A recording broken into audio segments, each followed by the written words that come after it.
Good morning and welcome. It's my privilege to call this hearing to order as we examine the work of the United States Department of Agriculture and how we can best support our nation's farmers, ranchers, and foresters, as well as strengthen rural America. I welcome our witness, the Honorable Brooke Rollins, our 33rd Secretary of Agriculture. Thank you so much for being here today and for your steadfast commitment to America's agriculture community. We appreciate your willingness to serve and your active engagement with farmers, ranchers, foresters, and rural stakeholders where they live and work.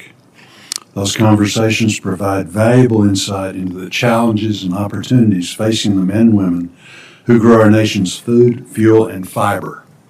They are impacted by USDA policies and depend on USDA programs daily. What I hear from Arkansas family farmers and stakeholders from across the country is that the farm economy is struggling. Producers continue to face high input costs, rising labor expenses, elevated interest rates, and market uncertainty. It is necessary that we work together to create an environment where agriculture can thrive and where the next generation sees farming, ranching, and forestry as viable and a rewarding career. One way we've delivered on our commitment to producers is through the Working Families Tax Cuts. The President signed into law historic investments to farm country 1 year ago, providing long overdue updates to agriculture policies that better reflect today's realities producers in Arkansas and across the nation experience. These improvements respond directly to concerns farmers have raised for years and provides meaningful support and predictability to help them continue operating for years to come. We appreciate USDA's urgency in implementing these policies so farmers can realize their benefits this fall. I look forward to hearing further updates on USDA's implementation of these programs. This landmark law also includes investments in USDA's premier animal health programs to help mitigate threats such as the New World screwworm. We know how critical these investments are, particularly as 6 domestic cases have been confirmed in just the last week. Madam Secretary, we appreciate the aggressive approach you and your team have taken to slow down the advancement of this pest toward our border and to implement measures that protect America's livestock industry. We have successfully eradicated New World screwworm before, and I'm confident we can do so again. We are looking forward to you and your team at USDA to continue leading this effort in safeguarding the health and security of America's herd. We must continue supporting agriculture sectors vital to our rural communities. Our cotton producers have faced significant economic headwinds in recent years. Cotton remains a cornerstone crop for Arkansas and states across the Cotton Belt, supporting farm families, rural communities, and manufacturers. This is why I strongly support the Buying American Cotton Act. I was pleased to see USDA's recent announcement promoting the domestic cotton industry. We appreciate that very much.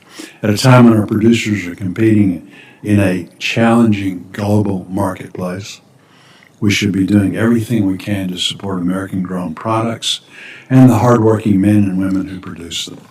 Similarly, I know many of our committee members on both sides of the aisle support year-round E15. I do too, and we are working hard to get that done. We also need to protect the energy security for local and regional communities and protect those jobs in rural America. I support the proposal put forward by Senators Fisher and Capito and hope the Senate moves quickly on that bill. Just as importantly, our producers have access to the resources they need to succeed.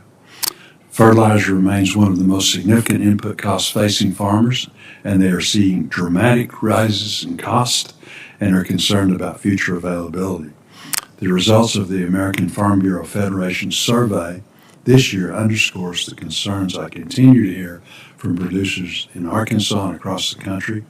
Among Arkansas farmers who responded, only 12% reported pre-ordering fertilizer, highlighting the uncertainty and financial pressures producers are experiencing. I appreciate USDA's attention to this issue as well as the opportunity to join you to discuss long-term strategies to lower the cost of fertilizer. I look forward to working with my colleagues to advance policies to provide relief in the future.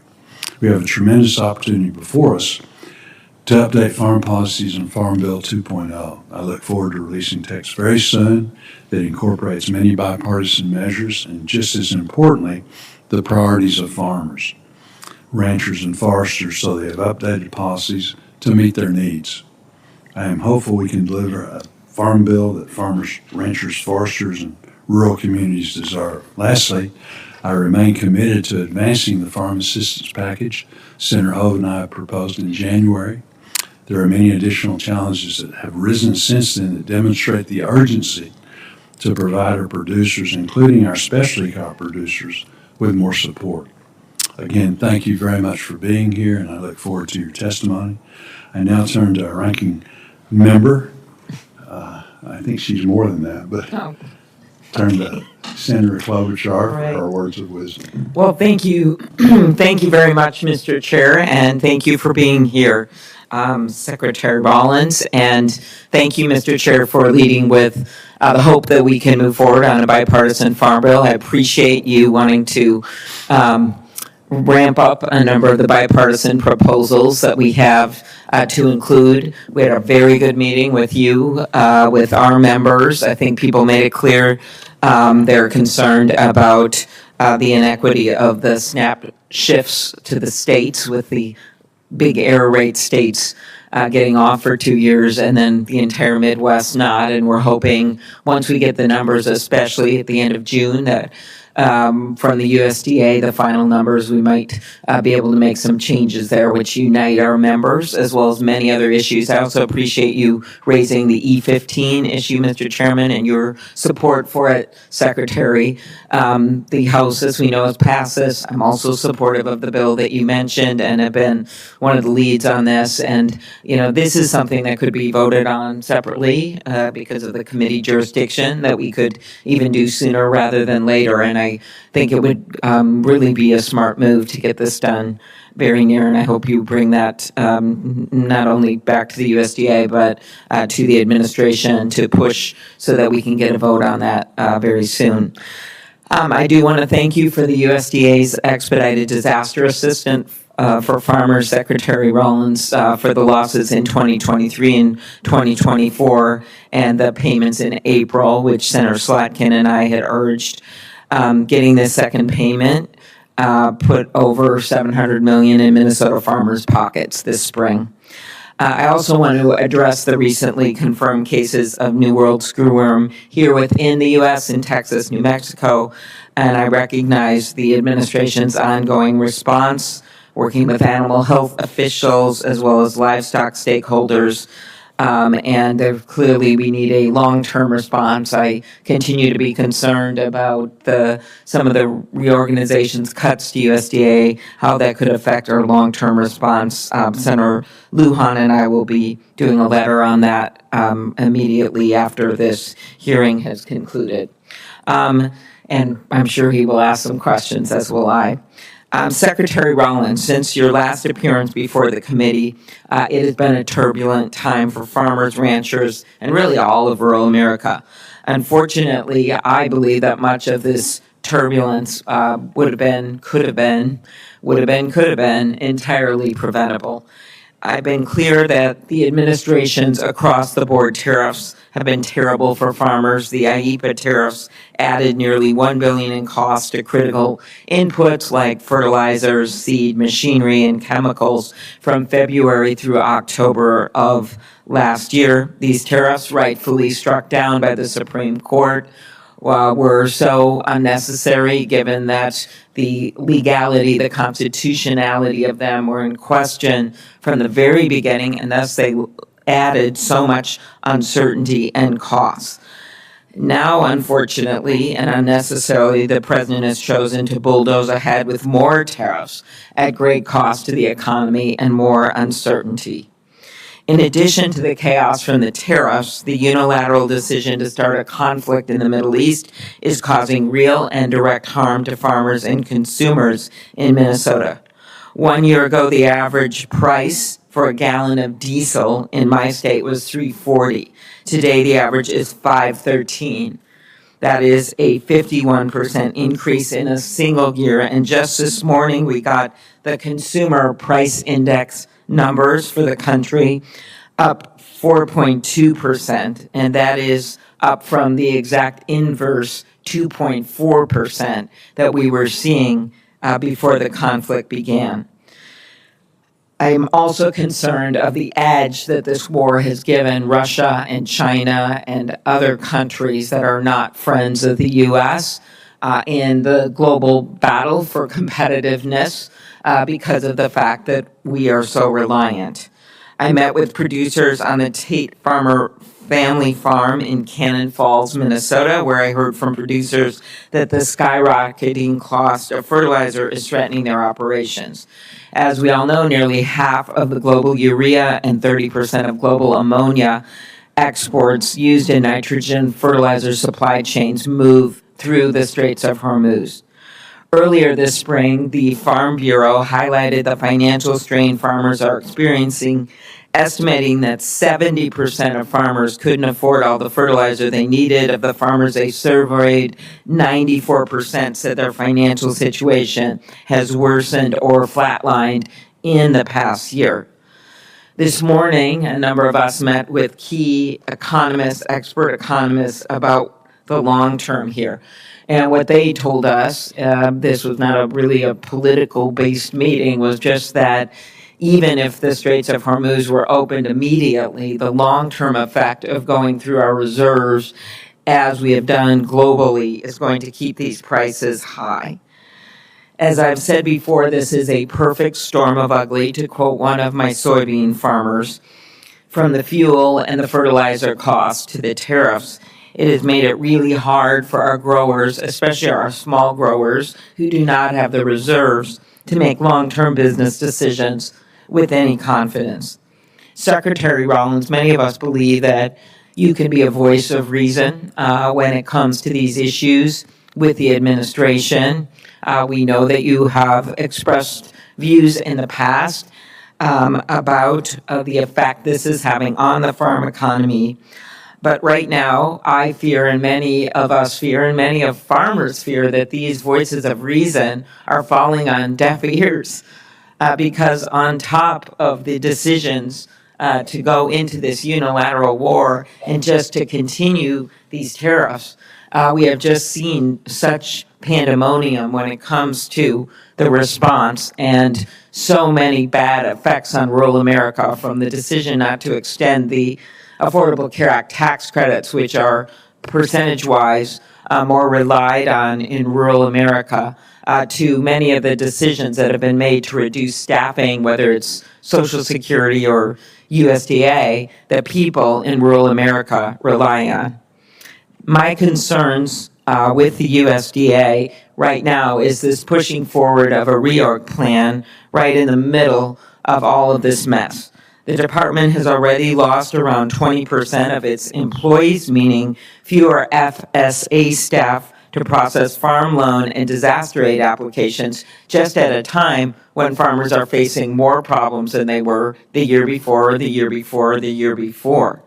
Fewer NRCS conservationists to help farmers adopt popular conservation practices, and this really does mean something in the Midwest, where many of them rely on these programs, and fewer researchers developing solutions for the challenges our farmers face today, including, as discussed earlier, the New World screwworm. These staff losses come before a series of announcements from the department moving multiple agencies across the country, which we know results in even more disruption to staff. Farmers in Minnesota won't be better served by fewer experienced employees being relocated to Indianapolis, Kansas City, or yes, Salt Lake City. Not exactly an ag-focused state.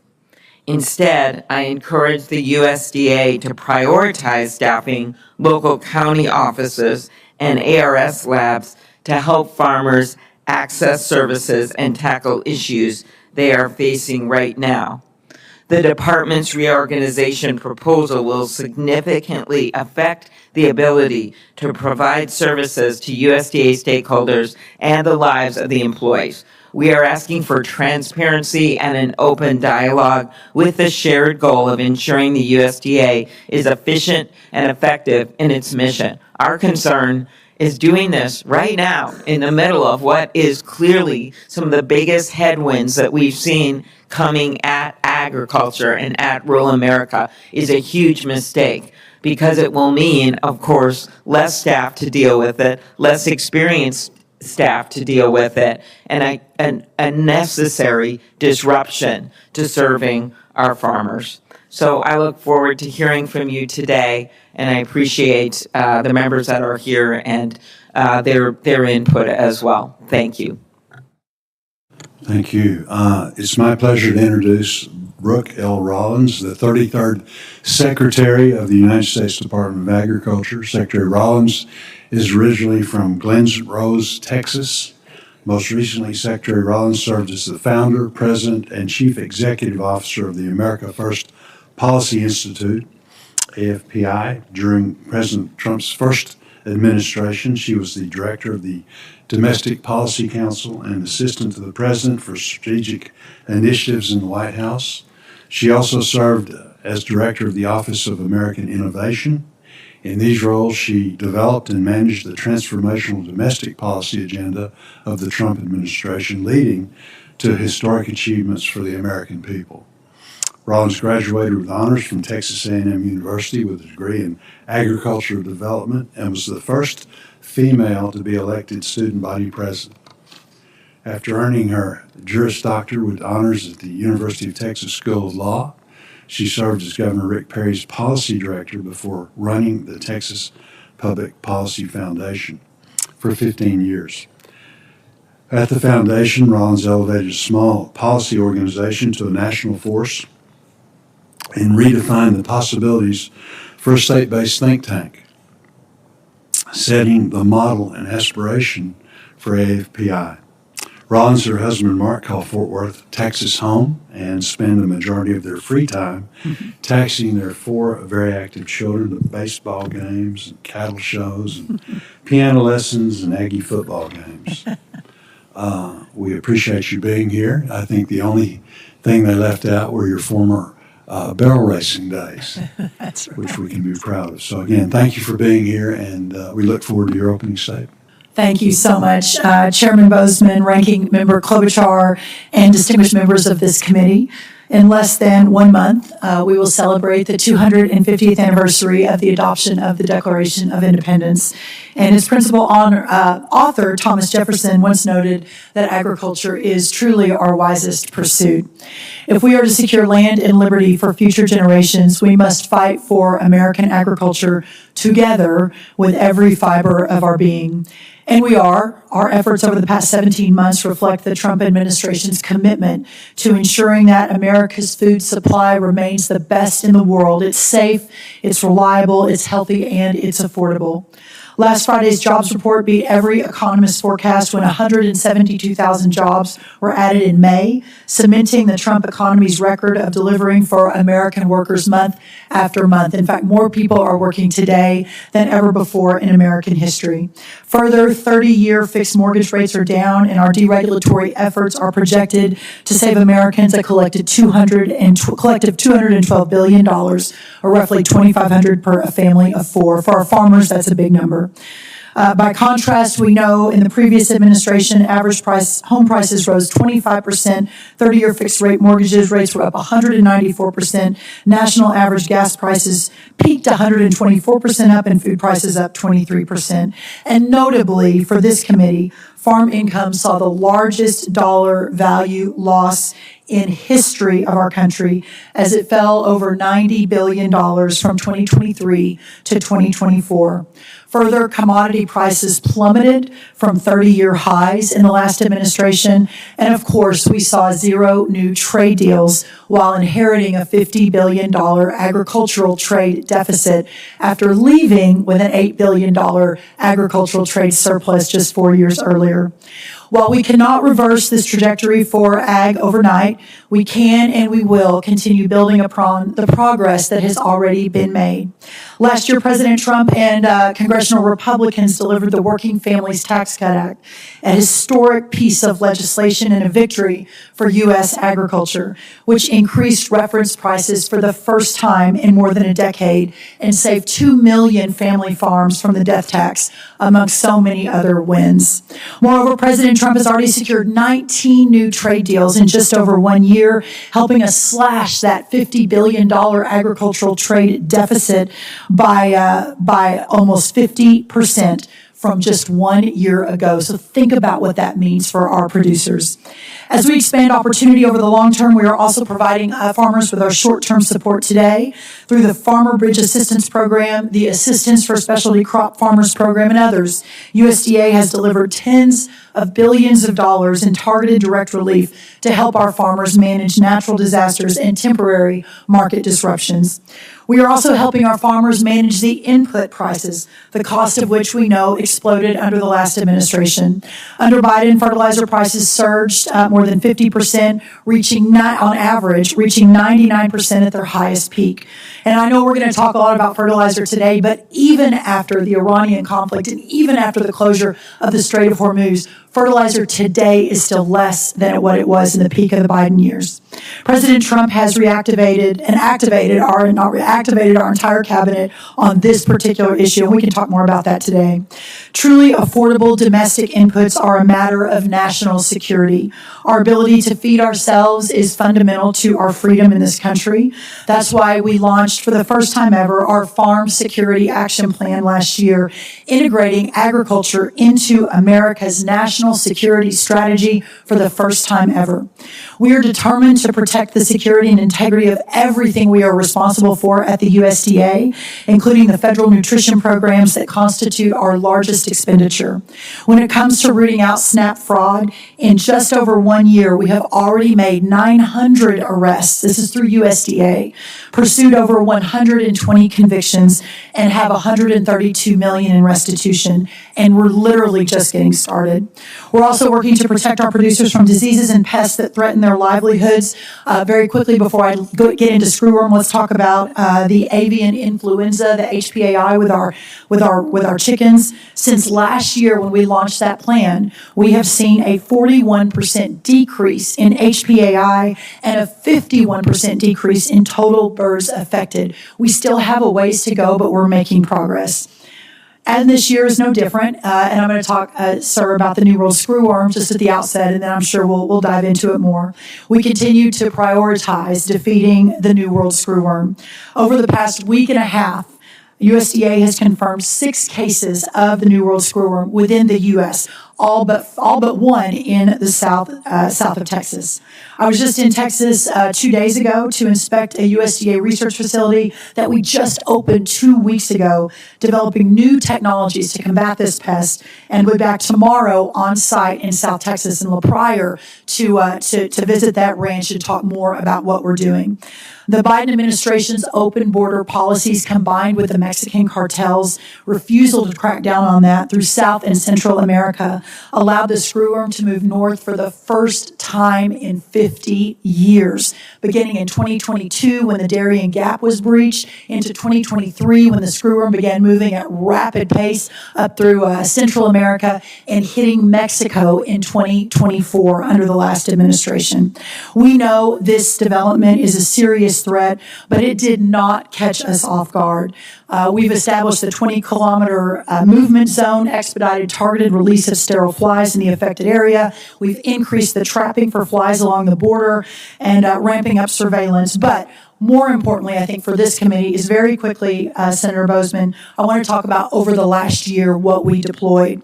Over $1 billion, $1.3 billion since we walked into the door last January 2025 has been invested and deployed to battle just the New World Screwworm. We have been forward-leaning. EPA just approved some new fly technologies we've announced just the last few days, which will significantly increase our ability to battle this through sterile flies. We also broke ground on our more air-based sterile fly facility in Texas about 6 months ago. That's a $750 million project. And that also opening up a dispersal facility earlier this year for the first time, and outfitting a facility in Matapa, Mexico that will open this month that will increase our sterile fly production by 100 million flies. That all happened because of what we implemented over a year ago in preparation for this moment. And since January 2025, and this is a really, really important point for those who are saying that we were caught unprepared. When we walked in the door in January 2025, the last USDA had an equivalent of 10 full-time employees working on the New World screwworm. So about 17 months ago. A week ago, before it was even confirmed, we had over 110 full-time staff that we had staffed up over the last 15 months in preparation. Almost a 1,000% increase in over a year in preparation. In short, we're using every single tool at our disposal, working very closely with our governor, Governor Greg Abbott, and all of the teams on the ground in Texas, in New Mexico, and across this country. Thank you again for the opportunity to be here, Senator and Ranking Member Klobuchar, as we celebrate our 250 years of freedom. I know we will continue to fight together for the men and women who feed and clothe and fuel this great country and the world. I look forward to your questions. Thank you. No, thank you very much for being here again. And we're going to start our round of questioning. We're going to have 7 minutes to ask our questions, which is longer than normal. But I would ask you to be sure and adhere to the time, because we've got a lot of people that are going to want to ask questions. And there is an incredible amount of stuff going on as we speak right now throughout Congress. So we do appreciate the hard work that you've done and the preparation, slowing things down so that we would have additional time to get ready for this concerning the screwworm. I guess the only question I would have, is there any more authorities that we need to give you, or any more resources that would be helpful as we fight this battle? I appreciate that question, and I know I'm on multiple calls every day since we have moved now into the next phase of the battle. You all know we closed the ports a year ago, which was a very difficult decision, especially for our feeders in Texas. But the purpose was every model showed screwworm hitting our side of the border last summer. So that would have been just about 8 or 12 weeks after we came into office. And I looked at all the facts and said, we've got to slow this down and do whatever we can to be better prepared when it gets here. And that's what we were able to do. So, Senator Bozeman, right now, there are no additional authorities, but I really appreciate the question. I want to give a big shout out to my boss, President Trump. Last spring, as you know, we were deep into the Department of Government Efficiency with Mr. Musk, and we were working to try to return the footprint of government back to something that was reasonable for our taxpayers and for our country. But I walked in the Oval Office and I said, sir, there is a pretty serious threat to our livestock that's headed our way. And when we need 500 million sterile flies a week, we're only producing 100 million out of Panama because everyone took their eye off the ball years ago. And unfortunately, because of the border policies, it's coming our way. And he said, well, what do you need? And I said, well, I need $1 billion to start building a significant facility to surge staff. This was about 14 or 15 months ago. And without hesitation, a couple of questions, but without hesitation, he said, go. So because of that green light, we were able to move very quickly to prepare for today. But we'll stay in very close touch on that, Mr. Chairman. Thank you. Good. Very much. I think I can speak for the committee that we're all committed to helping in any way that we can. We do appreciate your efforts. As I mentioned in my opening statement, farmers across the country are struggling in this economic environment. I was pleased that we were able to secure $10 billion in economic assistance at the end of 2024, which your department implemented very, very quickly. And I appreciate the administration developing additional programs late last year to provide further assistance to our row crop and specialty crop producers. I think that we all realize that this is still not enough to stop the bleeding in farm country, which is why we're working with Senator Hoeven to build upon the Farmer Bridge Assistance Program and the Assistance for Specialty Crop Farmers Program. I was pleased to hear that the President mentioned additional assistance during his event in Wisconsin last week. Can you confirm that that this is hopefully we'll have a supplemental appropriations in the very near future, and that this is something that we could get included as we go forward? I will confirm that this president, on the trip to Wisconsin, while we were in Wisconsin, on the trip back, his commitment and love for rural America and our farmers is real. And as he said, so I'm not getting ahead of him. I'm always a little bit concerned about getting ahead of him. But he said at the event on Friday that he wanted to do more. And so I think we can work arm in arm and hand in hand across hopefully both sides of the aisle and get to another point where that is possible and feasible for our farmers. No, and I certainly don't speak for him either. But when we were able to, sign and, able to come up with the dollars previously, we mentioned then, that this was great, and that everybody was very grateful for his support, not only in this administration, but in the past one for our farmers, but that we might have to come back, and he agreed with that. So I'm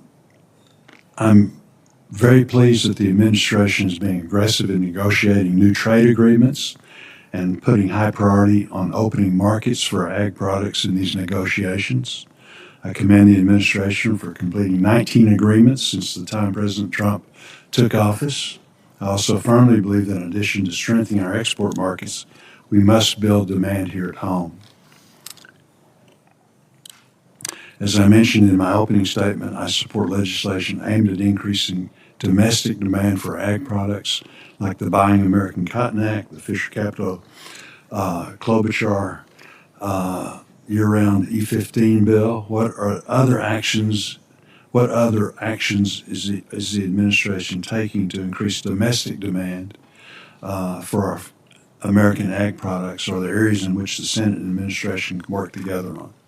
Well, I think that the trade piece is important, and I realize Senator Klobuchar, probably Senator Booker, and some of our other friends on the other side of the aisle have some serious questions about and I really look forward to having that discussion with them. What I will note is when the president had the Liberation Day, which is when he announced that instead of going country by country, we're going to have an all-of-world approach on renegotiating our trade, that to date, the fact that our great producers in America, when we send their goods out, on average, it's about a 15% tariff into other countries. When those goods from other countries come into America, it's an average of 5%. So our farmers and producers have been just compromised year after year under these trade and tariff regimes. And so in just over a year, 19 new trade deals is remarkable, it is historical, it is unprecedented, and it is already paying dividends. As I mentioned, we've cut the agricultural trade deficit in half in 1 year. We expect it to come down another 30% this year. Corn exports are going to be record-breaking based on the numbers that just came out yesterday. We expect a 35% increase in volume in corn exports. Dairy exports are going to be up almost 10%. Sorghum is going to be up almost 100%. Tree nuts up 11%. Ethanol up at least 11%, probably more. Wheat exports are up 8%. Soybean oil up 129%. To your point, Mr. Chairman, this opportunity, this is what farmers want. They don't want to farm for a check from the government. They want to farm to be able to sell their their goods on an open market that's fair. So that's the international play. And then to your point about the local domestic markets, opening that up as well, whether it's E15 or 45Z, all of the work that this administration has done, again, unprecedented, the moves that we've made for our biofuels community, et cetera. And then the next step down, and I know you've mentioned cotton, Senator Hyde-Smith and I have talked round and around. I give her a lot of credit for bringing the cotton to my attention. And also when I've been out in the country, I've been to almost every state. I visited with thousands of farmers, and I kept hearing cotton and rice, honestly, coming up again and again and again as is really, really struggling. The moment that captured in my mind, especially with cotton, is with the Make America Healthy again, how we have basically offshored all of our clothing production. 97% of our clothes today are made with synthetic fiber from a foreign adversary, and that's bad enough. But then when you look at the health impact of the sheets we sleep in, of the clothes we put on our bodies, that's real. So the cotton, I think, renaissance is coming, and I'm really proud to be a part of that with y'all. Very good. Thank you, Senator Klobuchar. Thank you very much, Mr. Chair. Secretary Rollins, the numbers for me that matter is the numbers like bankruptcy numbers. And in the first quarter, we've had a number of farm bankruptcies in our state with calls to the Minnesota Farm and Rural Helpline up 200%. Nationwide, Chapter 12 farm bankruptcies increased for the second year in a row, reaching 315 filings in 2025. This is a 46% increase from 2024. I just think those numbers don't lie. Farmer lender mediation notices are the highest they have been since 2019. What actions is the USDA considering to assist producers facing bankruptcy and prevent the loss of more family farms? And why did the USDA budget propose eliminating the certified mediation program? So a couple of points on that. Obviously, even one bankruptcy is heartbreaking, but a couple of points. There are 1.077 million farms and ranches in America. The bankruptcies that are reflected in your numbers are about 0.03% of the total farms in our country. Now, again, I do not want to sit here and say it's nothing to worry about. Every farm is absolutely something we should be fighting to save. We have a concierge effort going for those 300 farms that are in Chapter 12. Again, Chapter 12 doesn't mean they're going out of business. It just means they're reorganizing. But certainly with the loss of markets, the cost of inputs, et cetera, there's no doubt that the farm economy is facing serious headwinds, and that's what we're all working together to solve. On the mitigation program, Senator, let me circle back to you. I want to make sure I fully understand what it was that we pulled back and what the utilization was, and then perhaps work together to think about how to solve for that. Thank you. Appreciate you getting back to me. And our concern is we're heading in a trend, especially when you look at the fact that the diesel and gas prices are not going to go down anytime soon because we've gone through our reserves as well as fertilizer. So we've discussed fertilizer, and Senator Marshall and I have introduced the Homegrown Fertilizer Act to make this program permanent. In the meantime, do you intend to use the new CCC funds to support the development of domestic fertilizer? Yeah, so let me answer that because it's an important question. And then if we have time, we'll talk about the diesel prices and other things. So we realized as fertilizer was coming down before the Iranian conflict and before the Hormuz Strait was closed, fertilizer was down about 50% on average over the last 14 months. So we were headed in the right direction. Gas was way down, diesel was way down. Of course, with this conflict, it has certainly bumped prices up. Now, I do want to say that even though fertilizer prices are significantly higher since the Iranian conflict, they're still lower than the peak during the Biden years. Having said that, Senator, what this conversation has allowed is a light to be shined on the fact that we've offshored our fertilizer production to almost 50% of total fertilizer in the last couple of decades. This did not happen under any one administration.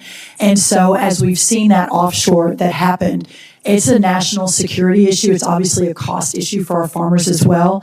I'll talk about the CCC if I have time, but what I'll say is immediately I called Chris Wright, our Secretary of Energy, who has a big pot of money for energy investment, made the case that fertilizer is perhaps the most important energy to invest in, and his number 2 largest project he's investing in is a fertilizer plant. We called Howard Lutnick, who has a pot of investment funds from the president's negotiated tariffs and trade, a significant pot. He is now prioritizing that, and we have the largest ammonia plant in the world that I'm breaking ground on in 2 weeks in Louisiana. Next to it, about a month after that, we're going to be breaking ground on one of the largest phosphate plants in the world. So we're beginning to reshore to onshore that fertilizer back to America. But just as important, and in fact, I think one of them is in Minnesota, there are about 80 more mid-size, smaller fertilizer projects going on that we're funding and prioritizing. A pretty good one in Minnesota, a big one in Washington State, and some others. So we have put those on warp speed to get those. I'm going to run out of my time for questions, and just that the CCC has $14.3 billion in emergency funding, and I would just encourage you to use some of that for the domestic fertilizer. Can I talk to that? Because I think it's mutually beneficial. So the problem with the CCC, it hasn't been, the loan rate has not been increased for 80 years. What is left in the CCC right now, Senator, we're going to need to meet the obligations of the Working Families Tax Cut Act and the increase. So if we could all work together, I know we've been talking about that to try to open that up. But yes, ma'am, we'll be looking at that too. And we discussed early on New World screwworm, and the Animal and Plant Health Inspection Service has lost 25% of its staff, including more than 300 employees in veterinary services alone since the administration came in. How do you plan on ensuring that each of these critical threats, such as New World screwworm, receives individualized resources? We're very concerned about this. Yes, ma'am. As I mentioned, a year and a half ago, there were 10 APHIS employees working full-time, a total of 10 working full-time all in. Now we've got over 120. So we've increased the amount of employees in APHIS working on New World screwworm by 1,000% in the last 14 months. So as you can see, we're prioritizing where the big threats are as we're working to ensure that we're meeting all of the needs across the country. Different subject. Last November, you announced a far-reaching final rule implementing crop insurance provisions from the budget bill enacted last summer that I did not support. However, buried within that rule was a provision that removed an important risk management option for farmers in my state and several others. Prevent plant buy-up coverage has been a critical tool farmers use to protect against extreme weather at planting time. On January 22nd, Chairman Bozeman, Senator Hoeven, and I led 16 of our colleagues asking the USDA to reverse this decision, and Undersecretary Fordyce replied in April indicating that concerns are being evaluated. What is the status of our request? I actually have talked to Undersecretary Fordyce about that, but I don't have an immediate response. But again, I'll check on that today, and we'll get back to you, Senator. Okay, thank you very much. Thank you so much. And I'll have questions later. Thanks. Okay, sounds good. Thank you. Senator Marshall. All right, Chairman, thank you, and welcome, Secretary. E15, those are my top three priorities, and I'm preaching to the choir. Thank you for your support of this. You know, why is E15, year on E15 important? It would mean another 2 billion bushels of corn consumption per year. Prior to President Trump, maybe we were exporting 2.3 billion. So it's almost like doubling our export market. That's why it's important. But I want to talk about 45Z, which I think actually has a 10x opportunity compared to ethanol. And maybe you can just update us. We need to get this across the finish line as far as the rules. And I know it's out in different agencies. Any update on the 45Z rules?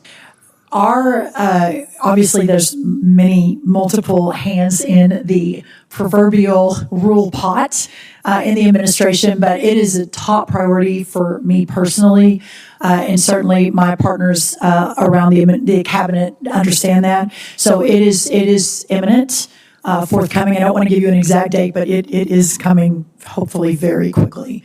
And it is really, really important. The regenerative side of that, the MAHA side, there are just so many wins for so many of our Americans in that. Right. So this, from a regenerative standpoint, to your point, is the ethanol companies making the ethanol can pass on 10, 20, 30, 50 cents a bushel. They're doing this regenerative agriculture, which is good for the soil, which is better for the nutrient health. So I do appreciate this all-of-government approach on that as well. We addressed fertilizer. That would probably be my third biggest issue. On trade, want to emphasize value add is where the American farmer makes money. When we turn corn into beef, when we turn soybeans into diesel, that's when the American farmer makes money. And I'm sure you're constantly communicating that to USTR. What are the opportunities you think this going forward with these 19 trade deals on the value add part of this? I think they are unlimited. And as I traveled a little bit of the world last year and talked to some of these other countries, I was sat down with some ethanol buyers in England. And as so many of these countries, whether we agree with them or not, but they have put themselves into a certain category of reaching certain numbers on carbon, et cetera, it is our farmers in America that will be, I believe, the most benefited from those rules around the world. And so now my job at USDA and our other wonderful trade negotiators, Lutnick and Greer and Besant, have this at the top of their list wherever they go. So again, we're already going to break records this year on corn exports. Ethanol exports are going to break records. But again, I think it's just the beginning of the opportunity. Okay, I want to give you an opportunity to talk a little bit more about the CCC needs. And the background to me is this. No one has done more for the American farmer in rural America than President Trump has done these last 2 years. We added $65 billion to crop insurance, crop protection. He signed $40-some billion of farm aid, a $50 billion rural health transformation fund. We doubled the death tax exemption. The 199A permanent pass-through was so important to the American farmers. And bonus depreciation, interest deductibility. I'm not sure what I'm missing. The death tax. So we doubled the death tax exemption. So we did a lot. We're increasing trade. And yet we're struggling, I think, mainly due to input cost. And we do need some more help, I'm afraid. We need help more. Well, what does that look like to you, whether it's more fertilizer, like Senator Klobuchar pointed out, some monies towards those projects. Tell me a little bit more about what you feel the need is and what we need to do to replenish the CCC. Well, I want to be careful because I don't want to get ahead of our entire team, OMB, et cetera. And so just know that those conversations are absolutely ongoing. And again, that $30 billion limit is what, 6 or 7 decades ago, I think, not tied to inflation. If it had just been tied to inflation when it was first enacted, we'd be at $90 billion for the CCC, this loan authority that allows us to move into important urgent issues. So I really look forward to working with you all. I know across the aisle, everyone is very focused on this, at least in this room, but let's keep working together on that and seeing what we can get done. Yeah, let's kind of probably finish on this screwworm. First of all, I think it's important Americans realize there's no threat to the food supply. Correct. And trying to explain this to people is a little tough, but you and I grew up on ranches, and first of all, no rancher would take an animal with this big, ugly, fleshy wound to the locker plant, first of all. Correct. Second of all, even if a human ate, let's say it's a deer. Let's say you shot a deer and you're eating this and it happened to have this screwworm in it, that our own digestive system would destroy that. I think that's important to point out.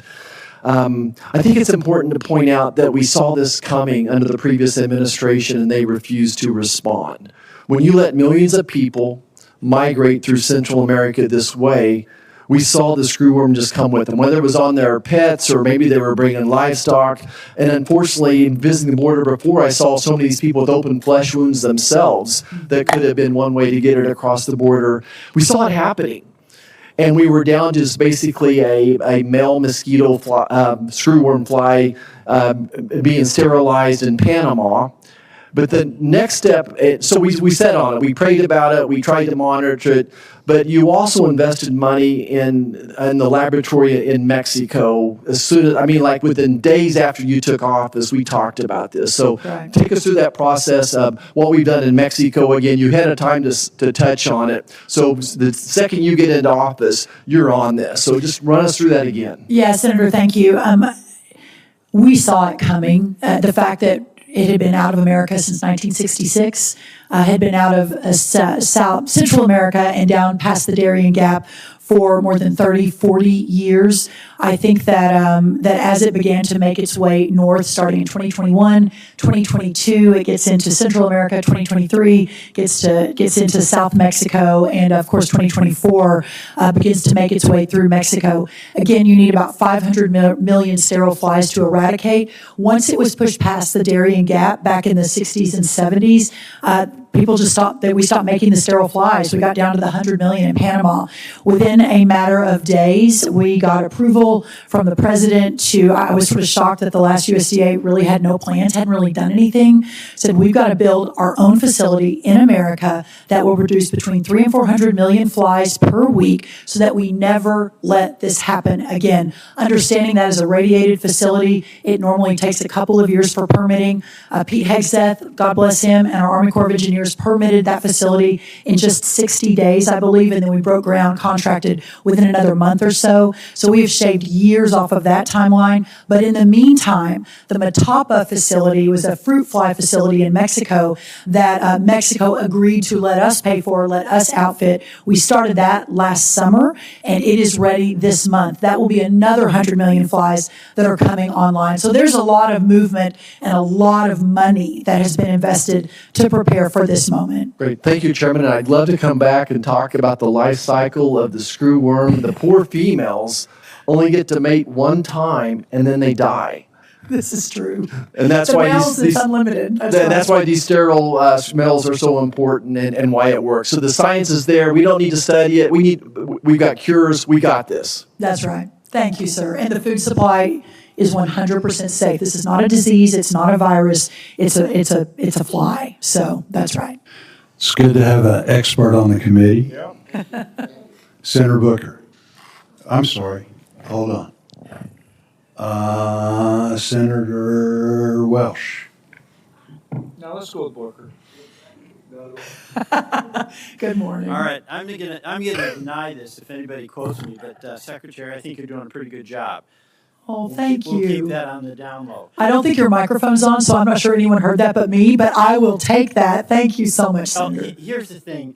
You have been responsive, and Vermont has had a very significant damage from floods that we had in 2023 and 2024, and I've had a chance to talk to you. But let me just ask you if you can tell us, Vermonters, what the status is of the Disaster Assistance Block Grant, and then also the USDA Rural Development Disaster Assistance Fund. And both of those are $31 million. We've been going through the process, and hopefully the money will be delivered, but it'll make a huge difference to us in Vermont. No, that's right. And I really appreciate, obviously I'm from Texas, I'm from cotton and cattle. I grew up in the summers on my grandparents' row crop farm in Minnesota. So I knew row crops and I knew corn, cotton and cattle coming into this job. I did not know specialty crops, obviously as much. And you and others, again, working across the aisle have been, and some of your colleagues from the Northeast in California, frankly, have just been really, really good at making sure that I fully understand the challenges facing our specialty crop producers. So the block grant that you're speaking of, most of the Northeast is in paperwork process. Some of them are complete. I should have had Vermont front of center, and I don't, but I'll follow up with you on that. If it hasn't been deployed yet, then it will be imminently. That was a little more challenging for us than the typical row crop or typical cattle application, again, because there are so many specialty crops, and every one of them is different, and they're the smaller farmer in this country. They don't have the armies of paperwork doers, Right. so Okay. we've been working with the states So on we that. can be somewhat, we're talking about two things, the disaster assistance, that's 31.7 million, and then the USDA Disaster Assistance Fund. And your office has been responsive to me, but what I understand is that both of those are on track for deployment quite soon, right? Well, in fact, the crack staff behind me said we signed Vermont yesterday. So that's- it's done and should be moving out. The block grant piece of that. Mr. Chairman, I like that kind of service. Very much. I should thank you. appreciate you. You know, the other thing, the USDA is extremely helpful to us, really helpful to us in Vermont. There have been some staffing cuts, and there's also been loss of staff by attrition, and there's not been replacement. And it really is a governmental agency that has made a significant difference for Vermont ag. Can you tell me about the prospects of restaffing so that we get the help that we need? Absolutely. And my ask for you, sir, and you can pass me off to anyone that has better information if you don't have it, but if we could just get a list of whether it's NRCS or FSA or RD, wherever you are really compromised, where you don't have enough staff, we will prioritize that. Okay, we will do that. That would be great. We'll get a really good look on that. Okay, there's another program in Vermont, it's called the Access and Development Program, and it's really helpful for us in our maple producers in Vermont. And Vermont, of course, produces the most maple syrup, the best maple syrup in the United States. In the world? Yes, thank you for that. And there's a 30-day requirement window is far shorter than any of the previous 9 years, and it's making it somewhat difficult to meet internal organizational deadlines. Can we work with you about extending that period of application to give our institutions more time to get the benefit of this? Absolutely, because I know we adjusted that particular program. So yes, if we need more time, then yes, let's make sure that happens. All right. And, you know, I want to talk a little bit about Food for Peace. You know, that has been such a contribution that the United States has made to hunger across the world. And I understand there's a memorandum of understanding with USDA in the State Department that would give USDA temporary authority to administer this incredibly important program.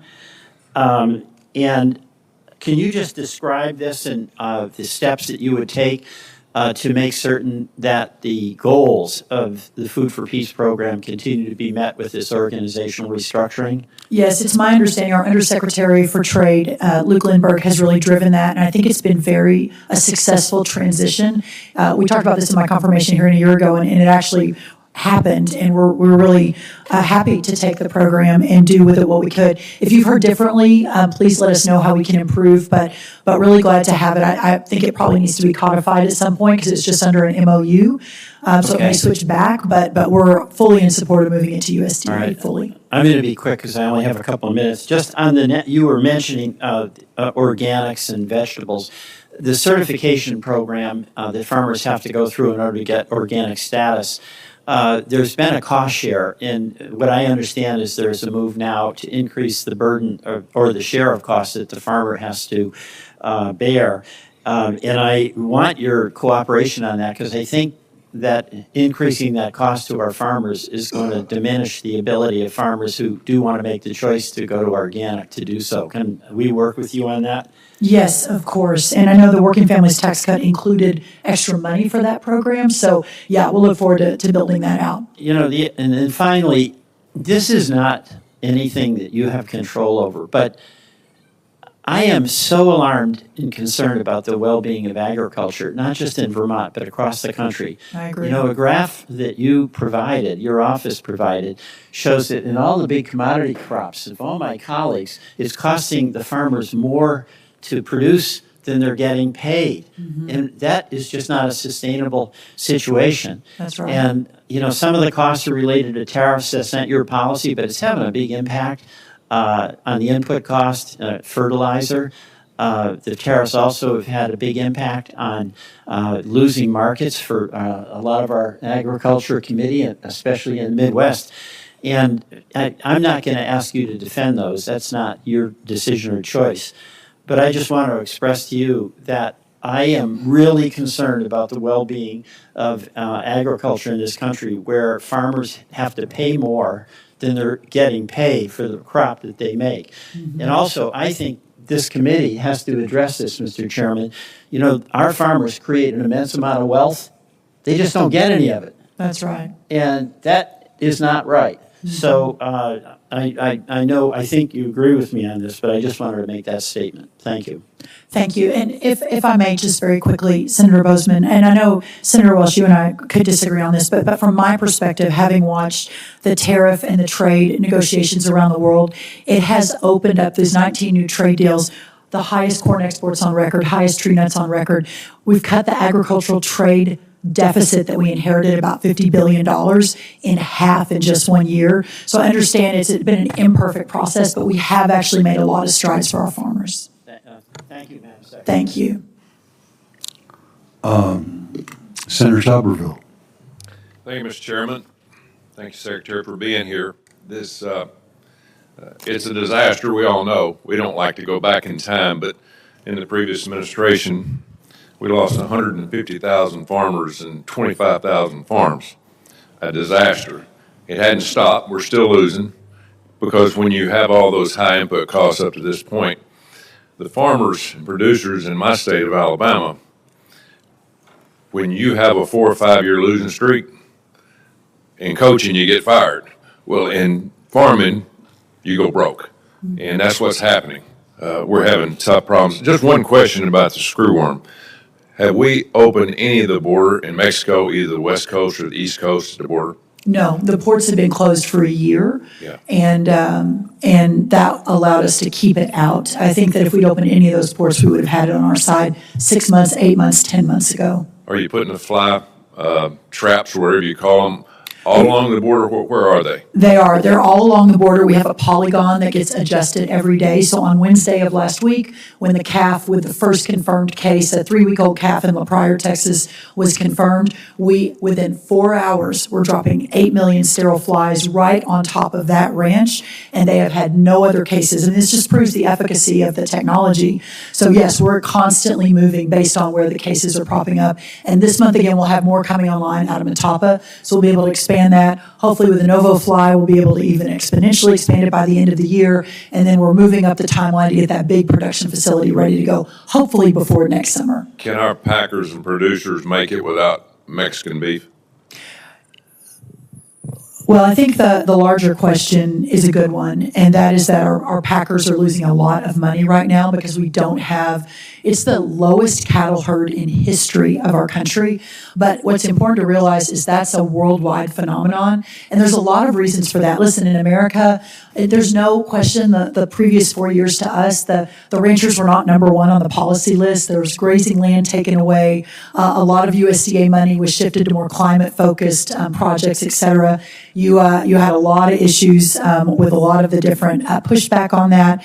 And then you combine that with the Make America Healthy Again movement. We have a higher demand for beef today than we've ever had before. The carcass weights are bigger now because of genetics, so we don't have less beef on the shelves. We have about the same amount of beef on the shelves. What's happened is more people are eating it and want it, and as the price has gone up, the demand continues to increase too. So we've just got to get more cattle here as soon as possible and incentivize our ranchers to retain. It's hard to do that when the prices are really good for these cattle, and the average herd in America is 45 head. What that tells you is that almost every ag producer has a herd of cattle, and that's keeping them afloat. Yeah. Switch gears here a little bit. My foresters are getting killed. Our sawmills are closing down. We're getting beat up by Canada. I think we have a 25% tariff on Canada. It needs to be about 60, 70%. They are flooding our country with lumber. And our sawmills are going out. We're losing paper mills. We have we have no place for our wood residuals to go. I mean, it's becoming a disaster. Our crop farmers are having problems. Our foresters are having problems. What's your thoughts on the problem we're having with our foresters? Yeah, I should have mentioned, I said cotton, rice, and we should put forest timber on there too. We are similar to cotton and rice. We've released cotton, rice is coming, but timber is next. And I think there's a lot we can do on the international front with the trade team to continue to push this and prioritize it, because you're right. And this is one of the fundamental, original agriculture producers in this country is our foresters, our timber guys, and the timber mills. And there's a lot of opportunity there, just as we've done in biofuels. I think there's a lot in biomass we can do. So we'll stay focused on that, and let's work with your office. Yeah, China can come in and buy our lumber, our trees, and cut our trees, put them on ships, ship them back, mill them, make cabinets out of them, the same that we make here, ship them back, and they undercut our prices. Mm-hmm. And we need to tariff the hell out of China. Yeah. I don't understand that. I don't understand why we cannot protect our people in our country. And I know it's all about diplomacy, but at the end of the day, we have got to save the people that make things in this country. That's what President Trump wanted. He wants, hey, let's make things here. Good. Let's tariff the hell out of the people that are shipping in stuff that we can't undercut. One other thing before my time runs out. Gulf Coast shrimpers, they continue to face pressure from imported seafood that is often sold at an unfair price. due to foreign subsidies and dumping prices. Can you address that? There is no doubt our Gulf coasters, well, really all of our coasts are seeing this. North Carolina has a big issue too. We opened the first ever Office of Seafood. I don't know, Senator, if you were tracking that. I know somewhere at USDA. Before, our seafooders, our farmers of the sea have never even had really a home in the federal government. But about 6 months ago, we opened our Office of Seafood with the sole purpose of making sure that we can better, more actively, and more vigorously advocate for our fishermen, and the shrimpers are just, whether it's that or labor, there's just all kinds of challenges there, but we're fully focused on it. Yeah, here's the problem I have. We raise on the Gulf Coast about 4% of the shrimp that we eat in our country. So 96% of the shrimp that we eat comes from other countries. If you buy it in a grocery store, basically if you're not on the coast, you're eating shrimp that comes from sewers, from Vietnam, from Cambodia. I mean, it's atrocious. Yeah. And I think we need more oversight on that. You know, it looks great when it comes in these frozen packages in the grocery store, but we're putting it in our bodies. We're worried about MAHA, and it's a catastrophe. That's right. One other thing real quick. You spoke about the National Farm Security Action Plan. How are you working with the Department of War with this for our national security?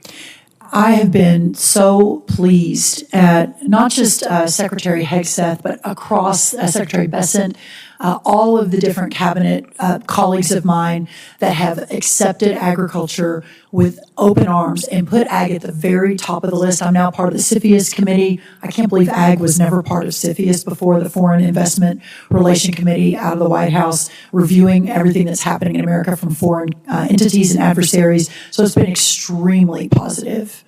Thank you. Thank you, Mr. Chairman. Thank you, Senator. Senator Schiff. Thank you, Mr. Chairman. Hi, Madam Secretary. Good morning. You were recently in California, so you know how important our Golden State is to producing healthy fruits and vegetables. This is why last week I introduced a package of 6 bills to increase support and level the playing field for specialty crop farmers. I want to thank you for moving in the right direction with an increased allotment for specialty crop farmers from an initial $850 million to $1.625 billion for assistance to specialty crop farmers. However, specialty crops account for 30% of the total U.S. crop sales, and the industry is facing several $billion in losses due to market disruptions over the last year and a half. They are continuing to ask for $5 billion, up from the $1.6 in additional help to have this funding doled out based on revenue, similar to how CFAP 2 under the first Trump administration was implemented. And I wanted to ask whether you would consider increasing the amount going to specialty crops, given their significant percentage of the food production in the country and their significant losses, but also if you would consider reevaluating how USDA is distributing the relief and using the formula similar to CFAP 2 under the first Trump administration. We would love any feedback, and we've said that all along. It's one of the reasons that we basically doubled, maybe even more than doubled, the original plan. As we have made clear, this is hopefully we can lean on Congress to step into these gaps that USDA sort of bubblegumming and duct taping some of these programs together is very difficult on the bottom line. So we'll look forward to working together. But yes, of course, we're always open to that sort of feedback. And is there any constraint in using the CCC money that you need addressed in the Farm Bill or otherwise to augment what we can do for these specialty crop farmers? Yes, so what we've discussed is the CCC is a really important tool for USDA. For the American farmer, I don't know that I really ever really appreciated it until this job, but it has been at a loan limit of $30 billion for decades. It was never tied to inflation when it was instituted, I think in the 1930s, if I'm not misspeaking. So yes, there's a lot of work that Congress can do. It's a congressionally authorized fund, obviously, to adjust and even just tying to inflation.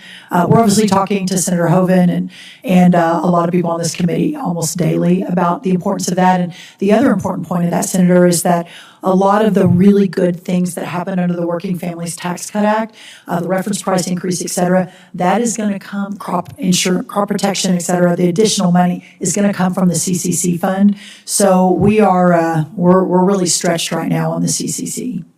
Well, we will provide you, and I'll make sure that our specialty crop farmers provide you with additional information about why using CFAP2 would be a more fair formula for farmers and more workable given the nature of how they grow their crops, which is very different than row crops. I've also heard concern about how USDA is implementing the disaster relief phase 2.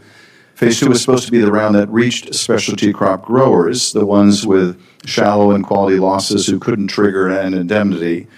The payment factor moved to 70% and the deadline moved to August. An extended deadline only helps if growers can get through the door, but at the same time, staffing at the Farm Service Agency county offices is down. Are you committed to ensuring that these applications get processed by the previously stated deadline of August 12th? I don't want my farmers left out because the staffing isn't adequate to process their applications by that date. And can you assure us that the topped-up payments for other producers will not lead to inadequate funding for fruits, nuts, and vegetables? That is, as some farmers go to get a second allotment, that we're not going to deprive specialty crop farmers of getting even the first amount of assistance. Yeah, I will note that the reason we extended the deadline is because we got this feedback. I actually had a call with Senator Slotkin from Michigan, also another very heavy specialty crop state. I think maybe the #1 specialty crop state in the country. Oh, no, I have to correct you there. Very much #2. Most diverse, maybe most diverse. But either way, yes, I will note two important things. #1, that we will ensure that everyone has the time that they need. And if you are hearing differently, please let us know. We have worked really hard to adjust FSA offices to ensure that that is possible. But the second thing, sir, and it may not be as applicable to the specialty crop industry, but it is important to note that the One Farmer, One File we rolled out last year, the program, the funding program that we put out previous to rolling that out, we, over a course of 5 months, I think had 10 or 12,000 payments move. Under One Farmer, One File, in 4 days, we had 57,000 farmers apply and money hit their bank account. So we're making a lot of technological adjustments to hopefully move that much more quickly. But understand the importance of the in-person touch for many of our farmers that don't want to do it on their phone or their computer. Yeah, and my understanding is it's a lot more complicated a process for specialty crops. Because of the multi-year investment that they make in their trees and their plants compared to what we see with row crop farmers. Let me turn to one last issue, and that is pest and disease, which remain a evergreen threat in California. Just one example, the glassy-winged sharpshooter is hitting California grape growers especially hard with an unexpected and severe detection as of a few weeks ago. I'll soon be sending a letter to you, along with many of my colleagues, asking for the release of $32 million to address the sharpshooter. I appreciate your taking a look at that request, and also making sure that we have the staffing we need at APHIS to detect and diagnose and assist farmers with these endangering pests and disease. Yes, sir. As I mentioned on Screw Room, we've increased staff 1,000% in the last year on Screw Room. I don't have the sharpshooter number in front of me, but I will get to that right away, and we'll circle back to make sure that that's fully funded, and in fact, probably even put more resources on that. Thank you. That and red blotch have been just devastating Yes. to farmers in California. Thank you, Secretary. Thank you, Senator. Chairman. Thank you. Thank you. Senator Moran. Chairman, thank you. Thank you and the ranking member. Madam Secretary, thank you for the time you allowed me to visit with you and your team earlier this week at USDA. And I want to especially, again, thank you for your department's efforts in regard to Food for Peace. A few weeks ago, we had the Undersecretary Lindbergh with Congressman Mann and I in Kansas to discuss trade and to discuss the opportunity for us to continue our international food aid programs. And I want to thank you for the acceptance and the work that you are now operating the Food for Peace program, the acceptance from the Department of State, and the management and operation of Food for Peace.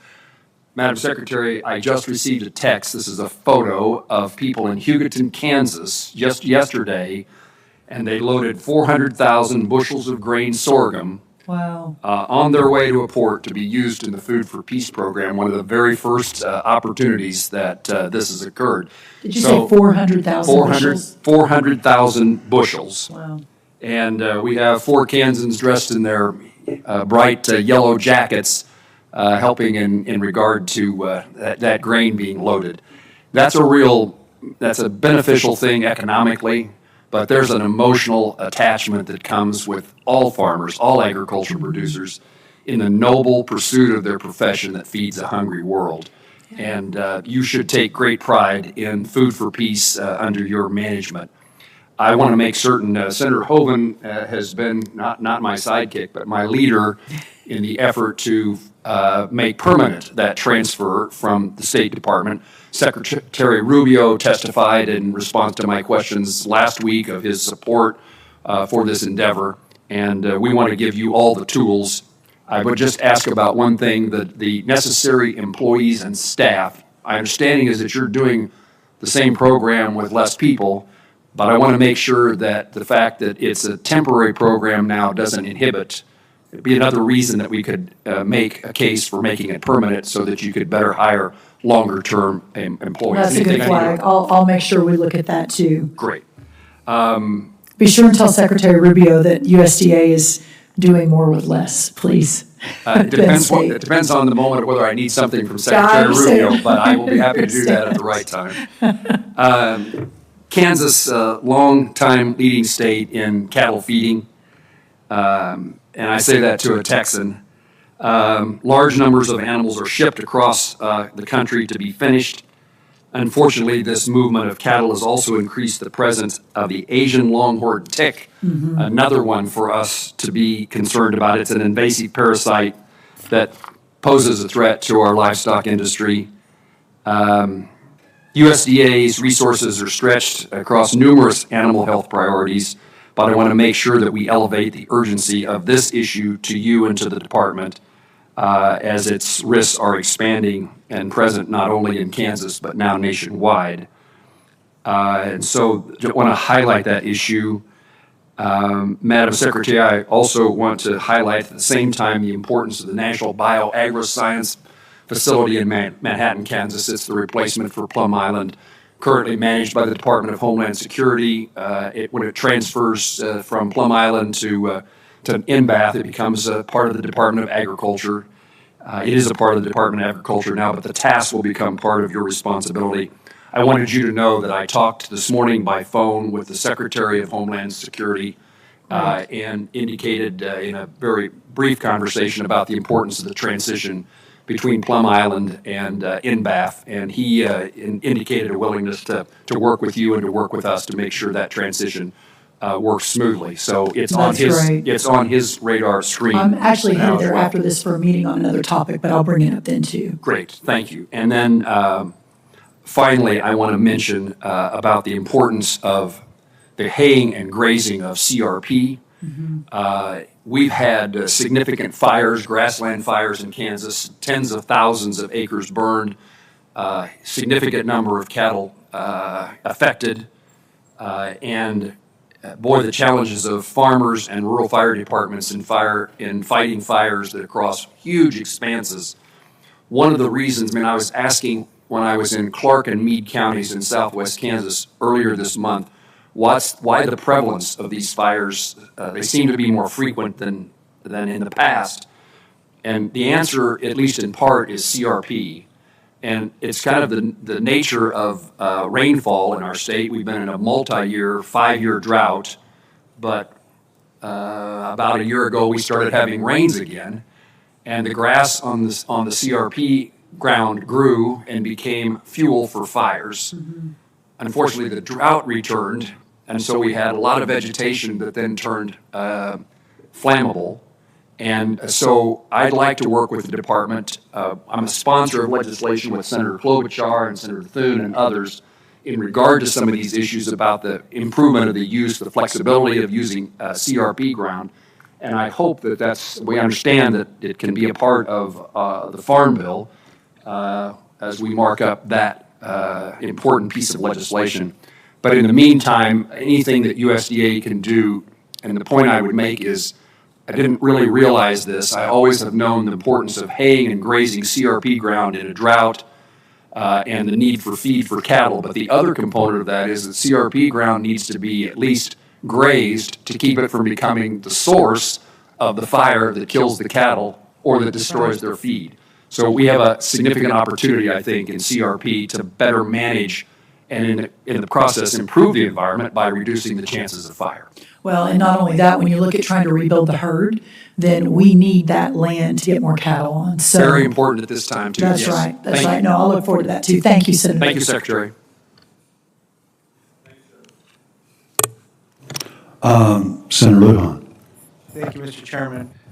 Secretary, if I may continue there where Senator Moran was, you know, in some of the western states now, and I see Yvette here, it's good to see you, Representative. Recently, some of our ranchers that have allotments were told they can't go in because of drought conditions into some of their allotments in the forests. And similar to what Jim's saying now, you know, the cost of diesel, inputs into hay, things of that nature, you know, the same way that folks in different parts of the country that have row crops, I don't know why there wouldn't be a program to help offset the cost of hay and those fuel costs as well. If the federal government is telling folks you can't go in and you can't use these allotments or because of hay and what's going on with CRP, there might be something that we could do together, you know, Midwest, Western states that we might be able to figure this out. And this issue just came up, I don't know, 2 weeks ago I was at a commencement, Representative, and a few of the board members that have cattle herds were telling me about this.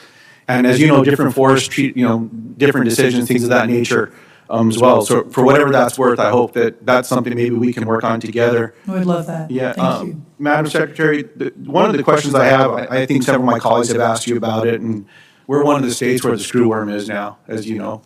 And I have a lot of questions in this particular area, but I'm hearing concerns from folks back home, as you know.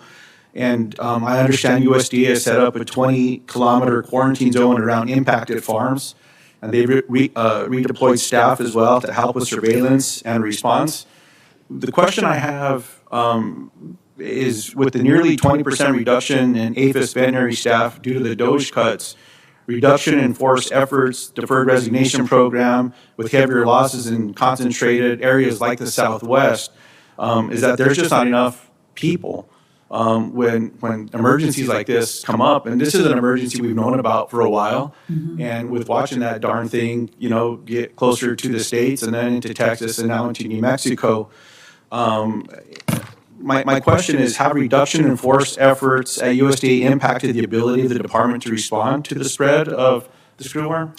So the answer is no, it hasn't. What we've done is we've reallocated resources. Last January 2025, we had 10 full-time staffers on screwworm when we came in the door.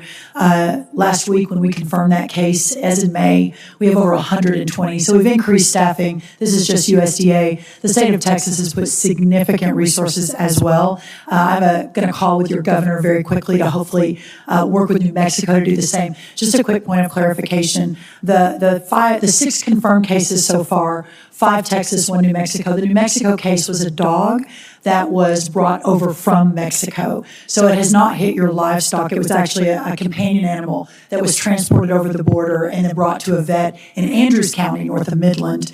But that's why your case is not quite as concerning. Still concerning, of course, but the other cases in South Texas are 4 calves, babies, basically the umbilical cord is where the fly landed, the screwworm landed, which is a fly, and then a goat. So we'll continue to monitor it very closely. Obviously, you guys New Mexico is the very next state, but you have my number, and we are 24/7 on this right now. We've invested $1.3 billion in screwworm since we came in the door a year and 4 or 5 months ago. We're on it. We got to get more sterile flies in the air, and that just takes time. It's a radiation facility to get there. And Secretary, if I could work with you and your team to get, you know, disaggregated numbers on the staffing side here, Sure. Just to understand that. And the reason I ask that is when Stephen Vaden, I don't know if Stephen's here today, but when Stephen responded to some questions about staffing, these numbers were concerning. And so that, I just want to understand what's what, because if more people are needed, we need to work together. There's conversations about Farm Bill and this and that. We're in appropriation season. If we need to get more folks, we need to get more folks. So I certainly understand what goals there are out there, but just to make sure that the folks that are needed are going to be there, the experts are needed. And a similar question that I have in that space is around technology. Have you awarded contracts in that space as well, with just looking at new technology to be able to stop this thing? What is it? Technological advancements On New World Screwworm? Yeah. Yes. So we have $100 million of that $1.3 billion was a grand challenge, and we had about 220 applications for a couple $100 million. So we've been going through those now. We'll begin to announce those and immediately hit the green light beginning later this week. So you'll see those rolling out immediately. In addition to the incredible research that's already being done by our ARS, we announced the Novo fly, which is a new strain of fly, which only produces male sterile flies. Of course, that's how you solve this. They breed with a screwworm fly, the female, and sterilize that female fly, and then she can't lay the larva, which is what eats the flesh of the animals. So just imagine the exponential possibility here to eradicate this much sooner than later, when we're only producing sterile male flies, because 50% of the sterile female flies, they're of no use to us. So it's the boys that we need flying to sterilize the screwworm flies. And I understand you broke ground for that in Texas already. Is that correct? That's right, about 6 months ago. Yeah, I joined John Cornyn, and we introduced a piece of legislation like 8 months ago on this one. I was getting concerned that we weren't seeing much activity and things of that nature, so it's good to see that ground's getting broken. I always ask, why couldn't we do it sooner? I'd still like to explore that. Well, if I may, we started that process the minute I walked in the door last February and got permitting done in a couple of months, broken ground. But also Matapa, Mexico, we outfitted, that was about a $20, $30 million project. That facility is coming online in a couple of weeks. We began that outfit last year. Very good. And Madam Secretary, there's been decisions in different parts of the administration with funding, people say different things, whatever it is.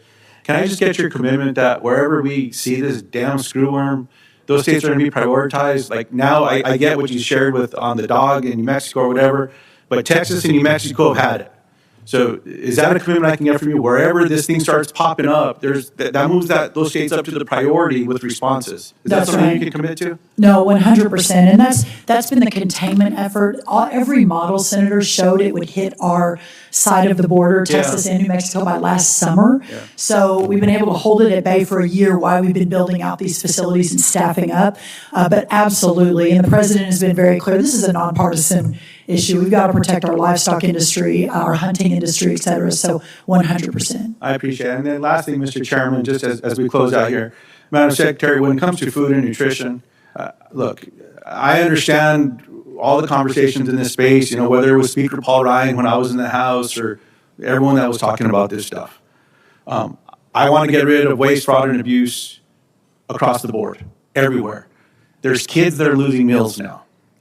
And I certainly hope that there's something we can do to come together. There's conversations with Democrats and Republicans about implementing what Senator Murkowski did about a 2-year delay to give states some more time to look at things and how we can be smarter about stuff as well.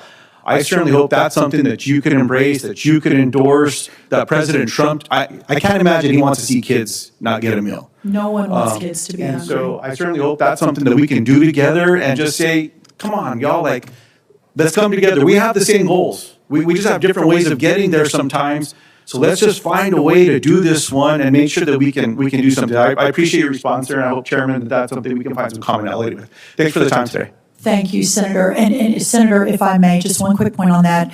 We sent a letter early last year asking for all the states to partner with us on eradicating fraud. We had 29 states say, yes, please help us. 21 states said, no, thank you. And I understand there's some politics in that, although we did have some blue states who said yes that we're working with. I would love to help and partner with New Mexico and get New Mexico's data to help us figure out where the fraud is and where we can really focus on the kids who really need this. Let's end the fraud, let's waste the abuse, but let's make sure that kids are not going to starve while we're doing all this stuff. I think we can do both. And so I'd be happy to work with you on that one, but let's make sure that these kids are going to get those meals. So appreciate it. Thank you. Yeah, thank you. Senator Hyde-Smith. Thank you, Mr. Chairman, and I want to thank our Secretary for being here today and doing such an outstanding job. I, along with Senator Welch, think that you are doing a wonderful job. When I'm reading the headlines about all of these serious challenges with screwworm, you give me confidence. You Thank really you. do, that USDA is going to handle these challenges, and you've proven that over and over. So thank you for what you are doing. And I was thrilled about the department's recent announcement on the Great American Cotton Plan and the initiative to increase the demand, to improve trade, and to promote U.S. cotton as the alternative to synthetic fibers, which we'll know is safer, it's a healthier option, and it could really be a game changer for this struggling economy. And it just makes so much sense. Mm-hmm. In 1991, there were 181 cotton gins in Mississippi.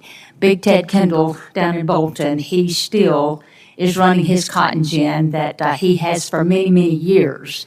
In 2000, there were only 62 gins, and the total number of cotton gins in Mississippi is down to 33. Mm-hmm. So that is so significant. I can remember as a child seeing the bumper stickers, "Cotton is king." It's not king anymore. And, we can bring that back, and there's no reason why we shouldn't. It's a tremendous economic impact associated with those figures. When gins disappear, jobs disappear, and the communities in rural areas, they have very few other options. But a key pillar of the USDA's Great American Cotton Plan is the Buying American Cotton Act, which you've already mentioned, and I thank you for bringing that attention there. And I introduced it in the Senate, and I already have almost 100 members of Congress on board with that. So what started out a year ago as some people thought as a messaging bill, we've gotten traction because it is so logical.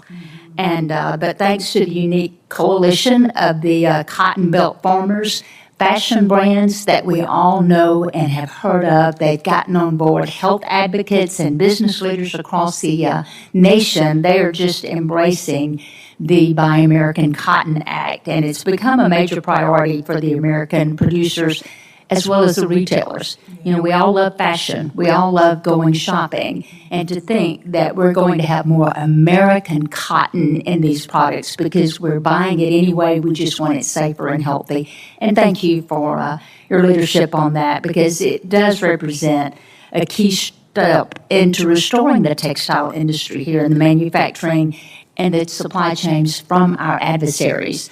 Tomorrow is Seersucker Day in the Senate, and it is just an encouragement, and it's started by Mississippi Senator Trent Lott, of wearing cotton, wearing a seersucker suit tomorrow, and I'm going to encourage my colleagues to do that to acknowledge the cotton farmers. And again, I commend the administration for endorsing this effort and appreciate your partnership as you travel throughout the country. But Madam Secretary, will you discuss how the Buying American Cotton Act aligns with the USDA's priorities to expand in this domestic market for agricultural commodities, as well as we strengthen our national security?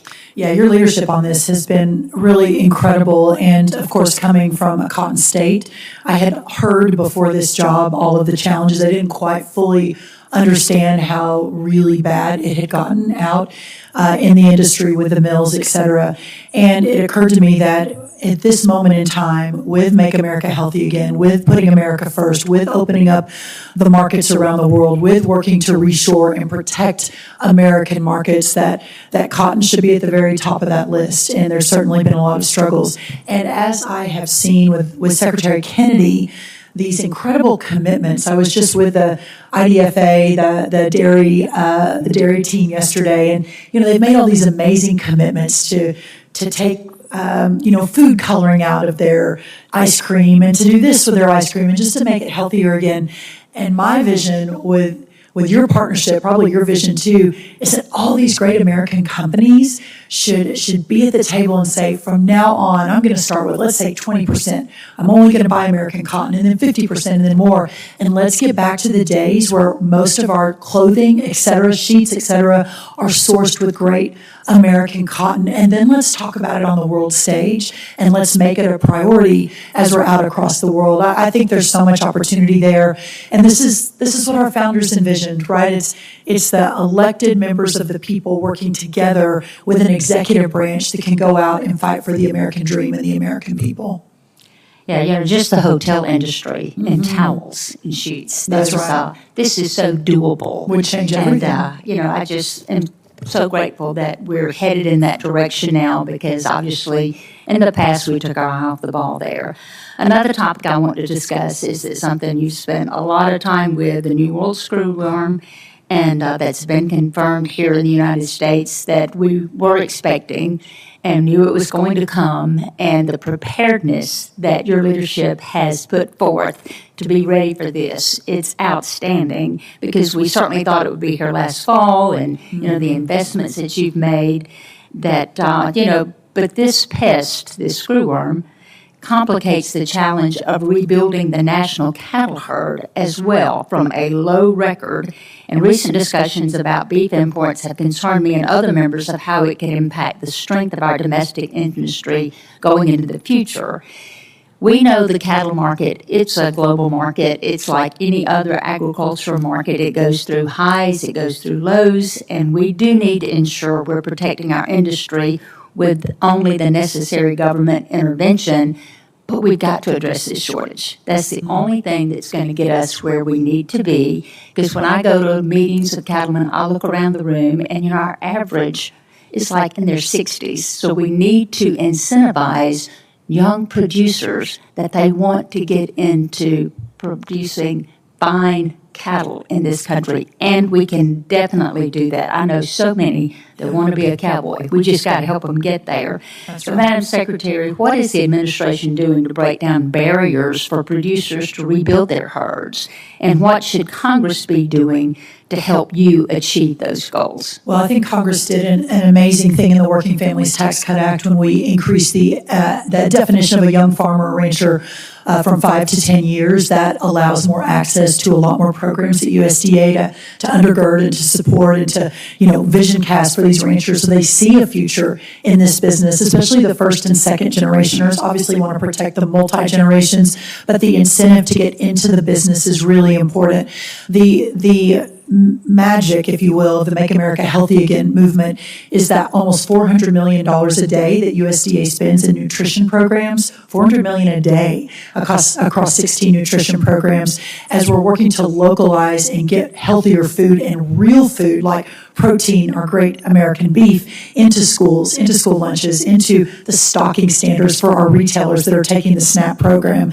These are all market-moving, game-changing opportunities that incentivize while ensuring on the back end that we're fighting the lawfare fight. I mean, you all see this as much as I do. We're leaning in, and all the ranchers who, I've got one in Arizona, fifth generationer, who's about to lose his ranch because the state declared it needed more land for solar panels. The same thing's happening in upstate New York. We had the same thing with a 175-year-old farm in New Jersey. We're fighting for the King Ranch family in Washington. So it is a multitude of issues, but ensuring that we're preserving these great generational ranches from a national security perspective. It's not just because it's the righteous and right thing to do. This is a national security issue. While we're incentivizing the next generation to lean in, while we're taking the burdens off.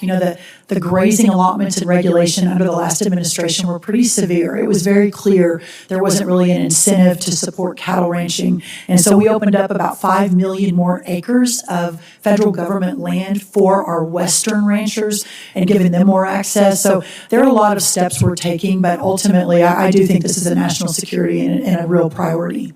Yes, we have to be able to feed our country. There's no doubt. And another thing I want to mention, I know my time is out, is with the timber industry, multifamily housing built with wood. That's right. Wood. There's no reason we should not be going in that direction.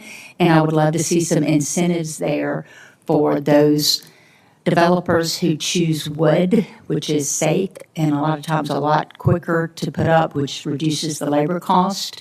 on multifamily housing that we know we have a dire shortage in this country. Thank you, Mr. Chairman. Thank you, Senator. Senator Booker. Secretary, Very patient over here on the left. thank you very much. It was actually good to hear from everybody. Madam Secretary, this is bigger than you, and frankly, both parties, I think, have been rather feckless in dealing with the larger trends we're seeing in our country. I got here under the Obama administration. I have seen Trump 1, I've seen Biden, I've seen Trump 2, and the trends are staggering, what we're seeing in our country when it comes to farmers. And even since our last farm bill, we've lost over 150,000 farms in our country. It's 51 farmers, families, losing their farms every single day. It's a staggering reality. And I've met with so many farmers who tell a story about the economics of farming just not working for them anymore. We're seeing massive corporate concentration. We're seeing farmers, I've sat with Republican and Democratic farmers who tell me their father and grandfather had 5 buyers for their goods. Now there's one that's dictating price. I see them talking about their input costs just going up and up and up, and they're squeezing them. That their share of the consumer's dollar used to be over 50 cents. Now it's down to 13, 14 cents per consumer dollar when we buy our groceries. That's how much of it is going to the farmer. These are trends that are staggering. And just since you were confirmed, and again, I'm not placing this on you, I think we all need to accept responsibility for this crisis. But just since you were confirmed, 15,000 more farms have gone out of business, and that's the majority of small farms in our country. We have a real alarm going off, and from a lot of farmers I talk to, they really feel like we're heading into the kind of 1980s farm crisis that we saw.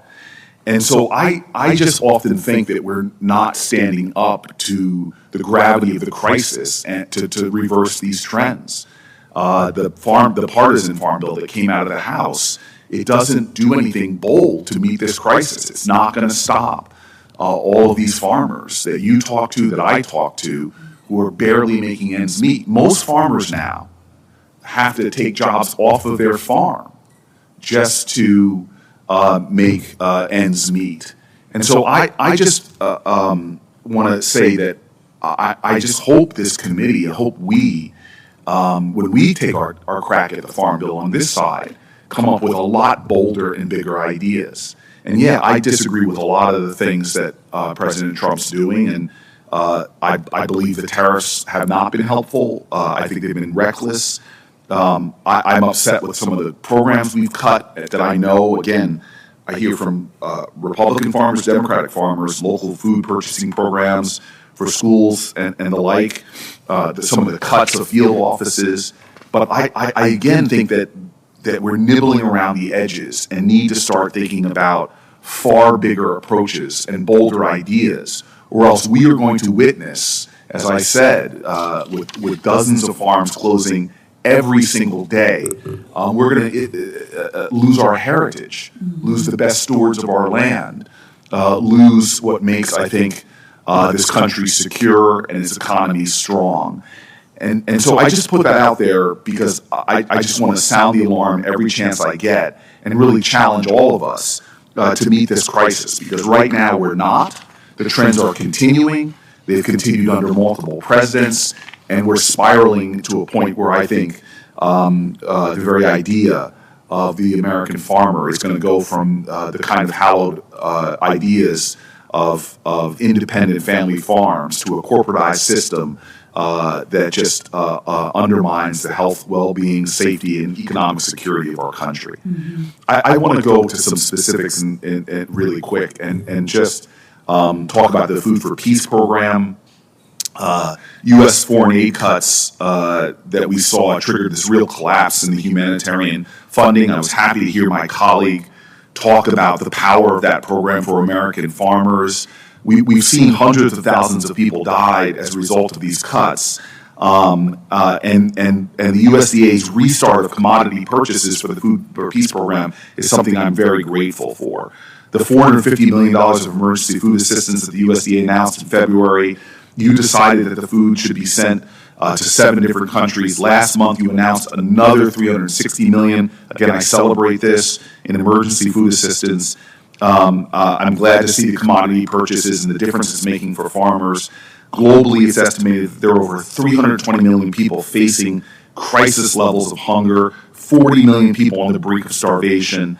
It's just something that we need to continue moving forward, and I'm hoping that we can continue to work together and make sure that those farmers that are involved get even more of a benefit of being a part of meeting a humanitarian crisis. So I want to say that in a sense of gratitude.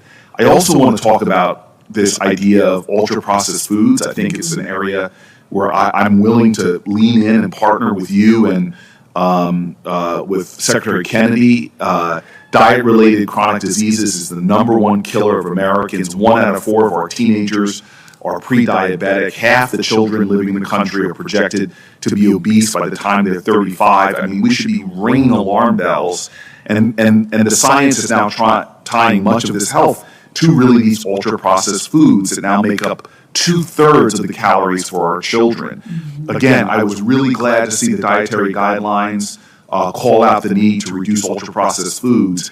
I think we need to move more aggressively, and I'm really hoping that maybe even for QFRs, you can really let us know how you're going to really update and align the dietary guidelines so that we can get these ultra-processed foods out of our schools. I'm hoping that you and your team can move with a really great sense of urgency. And the last thing I'm going to say, and then you can respond to anything you want, is just something that Chairman Thune or Leader Thune and I really agree with, which is this idea of country of origin labeling. As you know, we've worked extensively with the Biden administration to get voluntary country of origin labeling, requiring any beef labeled as product of the USA come from cattle that are born, raised, and slaughtered in the United States. I really want to thank you for implementing that policy change. But what I am seeking, with a sense of urgency, what I believe our cattlemen need, is mandatory country of origin labeling, that be reinstated. And I'm proud to be on a bill with Senator Thune, and I'm really hoping the Trump administration will get behind that. It protects American cattlemen and women. It protects our own industry, as opposed to letting people undercut us who don't have the same labor laws, don't have the same practices. It's clearly unfair, and American consumers want truth in labeling. American consumers want to support American beef producers. So I just want you to know those all the things are on my mind. I love the fact that I can have a dialogue with you. You're, of all the secretaries, one of the easiest accessible. But with that, I'll give you a chance to respond to anything you want, or we can move on. Just very quickly, because I know we're out of time. As you were speaking, thank you for all of that, by the way. As you were speaking, I was reminded of, and I think this kind of checks all the boxes that you just outlined in a way. I was reminded of 2 farmers that I met in Albuquerque, New Mexico about a year ago. 2 brothers. Dad is a doctor, mom's a professor. They grew up in New Mexico. Both went off and got fancy degrees from fancy schools. Both wanted to be farmers. First generation in Albuquerque, New Mexico. Not the most conducive environment to be a farmer. But about 15 years ago, they decided to grow lettuce. And I visited, so it's still in my mind, I can see it. They have 6 employees. They grow together and support both of their families. They're both married with children. They grow about 250,000 heads of organic lettuce on about 3 acres in the desert of New Mexico. Their source goes directly to the school and to the hospital. And again, America is the breadbasket of the world. The support and the honoring of our big farmers, the ones that farm thousands and thousands of acres, that we have to have that to feed the world.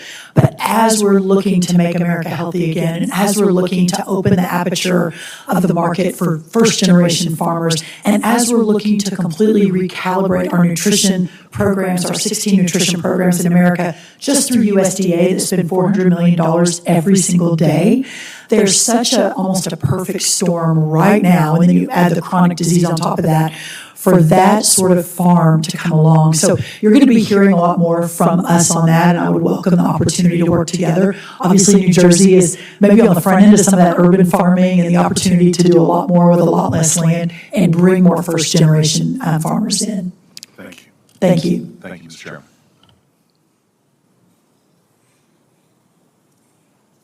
Senator Justice. Hey, Brooke, how you doing? Good to see you. Good to see you. Madam Secretary, you know what an incredible superstar you are. Oh, And I mean that from the very bottom of my heart. thank you. What President Trump has done and what his heart, and I know his heart really well. And what he's done and what he's trying to do, he's trying just as hard as you to try to fix an enormous problem. Mm-hmm. You know me well enough to know that I'm a business guy, and I'm an organizer. I'm a coach. I'm the guy really and truly that's almost the fix-it guy, you know, to where you got 18 parts of the puzzle and they're flying in 500 different directions, and, you know, you got to some way be able to put them together. We have an incredible chairman here. We have a great ranking member. We have great committee people that really have their hearts in the right spot. We do. I am absolutely positive of this as I can be in every way. Now, I'm telling you, the problem is enormous. It is enormous beyond all comprehension. And every single moment, and I don't know how in the world that you have your sanity at all right now, because with every single moment, there's somebody coming to you, it may be fertilizer, it may be specialty crops, it may be forestry, it may be whatever. But it's coming in every direction known to man, and you're doing great stuff. You're absolutely doing all kinds of great stuff. Now, my advice would be just this. You know, I heard a long, long time ago, you know, people would maybe go to church, and then they'd get up in church after they got, you know, they'd walk outside, and then they'd be belly aching about something. They'd say, well, you know, the minister didn't look very good today, wasn't dressed up very good, or whatever it may be. And I was told over and over, son, don't listen to the specifics. Hear the message. And what I think we're doing, and this is really concerning to me, I don't think we'll get there. I really don't. Because this has been an ongoing problem for decades and decades and decades. And we put really all kinds of resources in trying to fix the problem. And at the end of the day, it's almost like sticking your finger in a dike and 5,000 holes are blowing and everything else, and you run out of fingers. Now look, if I could give you anything from this white hair, the guy that's done lots of stuff, the guy that you've got to remember, his grandparents never had indoor plumbing. I mean, what is the chances of this guy that used to be skinny and had brown hair? I mean, what is the chances of him being here? It's absolutely just like 0, 0, 0. Look, I would highly, highly recommend, if there was a way to do it, to where you could pick a couple of people that had the confidence of the people that were around them in the House. And maybe a couple of people on both sides of the aisle in the House and a couple of people on both sides of the aisle here. Now, you can't get it too big. That had the real ear and the real confidence. Challenge them to come up with a list of every single thing that they absolutely needed to be able to get into a farm bill to where we could get through it and we could absolutely make something of it.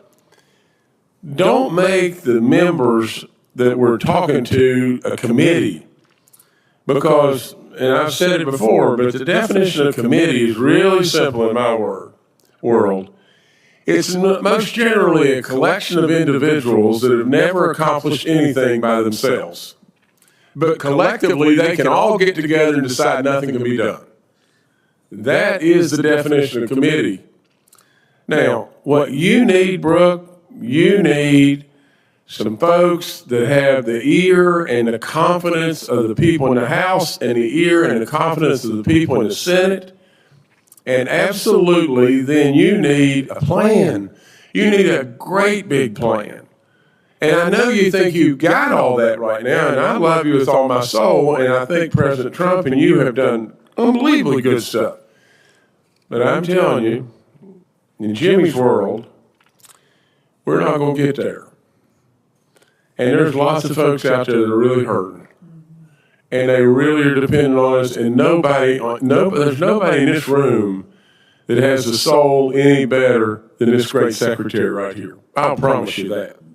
Nobody cares more in this room than her. But you see, I'm that guy. I'm the business guy. I'm the fixer. I'm kind of the organizer. I'm the farmer. For crying out loud, I understand this stuff. Really understand it. And I'm a coach. So with all that being said, I would highly, highly recommend that what we don't do is spin around 3 or 4 times, do a lot of stuff that we're proud of. You know, do stuff absolutely that we're really proud of. And then we can absolutely step back and throw back, you know, on previous administrations and say, well, they didn't do this, they didn't do this, look what we did. And we did move the ball, but we're not going to solve the riddle. So I would just tell you, and you've got to have people around you that really have the ear and the confidence of the people, because they're going to have to go back and sell this whole thing. They're going to have to sell it on the House side and sell it on the Senate side, and literally, you've got a lot of great people to choose from. They'll have to be really senior people, so they'll kick me out of the process and everything. But I am telling you, I mean it when I say everybody on this committee is on board. Everybody on this committee wants it to happen in a good way. Our chairman and ranking member want it to happen in a good way. All of y'all want it to happen in a good way, and I will promise you, to God above, I know President Trump better than anybody, and I am promising you, he wants goodness for our farm communities, our forestry, our ranchers. He wants goodness for us. And this lady right here is a superstar. I am really pessimistic that we're going to get there. But I'll do anything in the world I can to help. I'm sorry I didn't ask any questions. You can comment all day long on what I said, but thank you so much for being here. Thank you, Senator. I think that was well said, and look forward to doing just that. Thank you. And thank you for your friendship. Thank you. Senator Slotkin. Thank you. Hi, Secretary. I have a couple of comments and a couple of questions. First of all, on tariffs, you know, no matter the intention, as Senator Justice was talking about, anyone's intentions, I enjoy facts. And as a former CIA officer, the facts on the tariffs and what they have done to farmers are really, they're pretty hard to dispute. In the president's first term, before your time, he put tariffs on a bunch of different ag products. And then this body had to approve $23 billion in assistance, in essentially welfare for farmers, and farmers hate getting welfare. Mm-hmm. In the second term, the sloppy tariffs have been thrown on. Now we have $12 billion in assistance that, again, welfare for farmers. That's $35 billion that this body has approved because of President Trump's tariff policy. And we can dispute whether you think in the long term it's going to work. All I know is that taxpayer dollars, $35 billion. Now, some of that, a small portion was set aside for specialty crop farmers, and I understand you were on Team Michigan versus Team California on who has the most diverse specialty crops. We appreciate that. And I appreciate you taking my call and trying to expand both the amount of money that my farmers get, small and medium-sized farmers, and also the deadline for which they could apply. But I just have to say, if we're talking and you're highlighting 19 new trade deals that this administration has done, why do we need the sloppy tariffs? Why do we need them? May I respond to that? 'Cause I bet you have a Very couple of quickly. things. Okay, it'll be very quick. The $30 billion you're talking about was approved before we came in. So y'all voted on that at late 2024, that $30 billion. We came in and implemented the tariffs in 2025. So just so you know. But is there not $12 billion in assistance that you are currently farming out to farmers, including mine, because they do not have enough money and have lost access to foreign markets? Yes or no? We've cut the ag deficit in half, so we're actually expanding the foreign markets. So that 12 billion, well, 11 billion you're talking about that came in December of last year, that was to address the very high input costs, and again, that ag trade deficit, and then bringing around the specialty crops into the back end, as we were looking at the China. Yeah, all I know is that we cut off markets. We never get them back. Soybeans never came back in the way, the Chinese are now buying soybeans. So I want to move on to other the things. soybeans are back and even stronger today, as is sorghum. So that's all in the last month, so you may not have the most up-to-date Okay, well, information. I will tell you, I think it's hard to explain why there's literally assistance being farmed out by your agency for a policy that's working. Why would you need welfare if you have access and are going gangbusters on being able to sell abroad? And I think that's a rational thought for the use of taxpayer dollars. Separately, I think, again, there's widespread agreement, I think, on this committee on E15 now. I'm on team E15. And I think there's some Democrats who are against it and some Republicans who are against it, but there's a good coalition of us in the middle.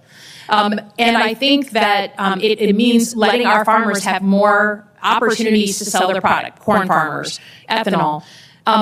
If this doesn't get done, the only explanation I have is that the oil and gas community has such sway over members of Congress on the Republican side, and that others, maybe on the environmental side, have so much sway over Democrats that we can't do a rational policy on E15. We have all the pieces in place to get it done. I would just say your personal engagement on this issue, we keep hitting a log jam for a rational policy. I want to get this done. I think if we do not get it done this year, it's not getting done, and I want you to help own that up here because we need some help. It's at a log jam. Yes, I'm 100% on board. Thank you.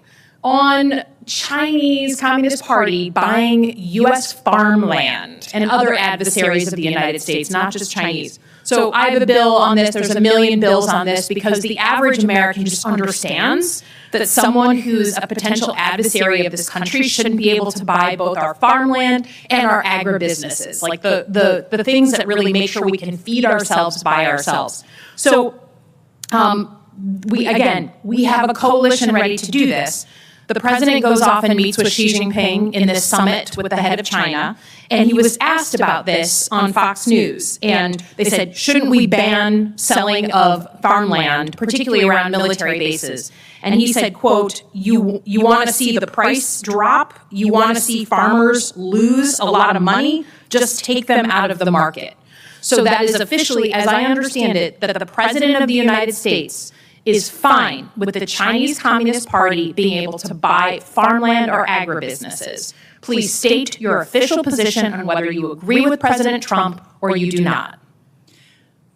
The president is very focused on protecting farmers as part of our national security plan, obviously understanding the Chinese purchase of our chemicals, our seed, our farmland. All of the above is very concerning. And I've talked to him about that. He agrees with that. Okay, well, when the Republicans have the White House, the House, and the Senate, whether it's E15 or in this case banning the Chinese from buying our farmland, you want it done, you guys own everything, and you're the Secretary of Agriculture. So it's hard to believe that we really are, the president is okay with selling land to the Chinese. It's hard for me to understand it. If you're saying there's something different, then prove it by passing it through this body. We're ready for it. And then just lastly, I wish I could personally pass things through your body. We'd probably be all of us a lot further along. I understand. But I got to tell you, if you started calling people, like the senator was saying, you have play out here on the Hill. The Republicans own the House and the Senate, at least for the next 6 months. So could we please get some personal engagement? Because I believe that this is the window of time to do it. And if we are headed to divided government, things get even harder on things that I think there's a coalition on. So that's my request. And lastly, I just have to say on SNAP, we have, the big beautiful bill was the single largest cut in food dollars, $187 billion in our history.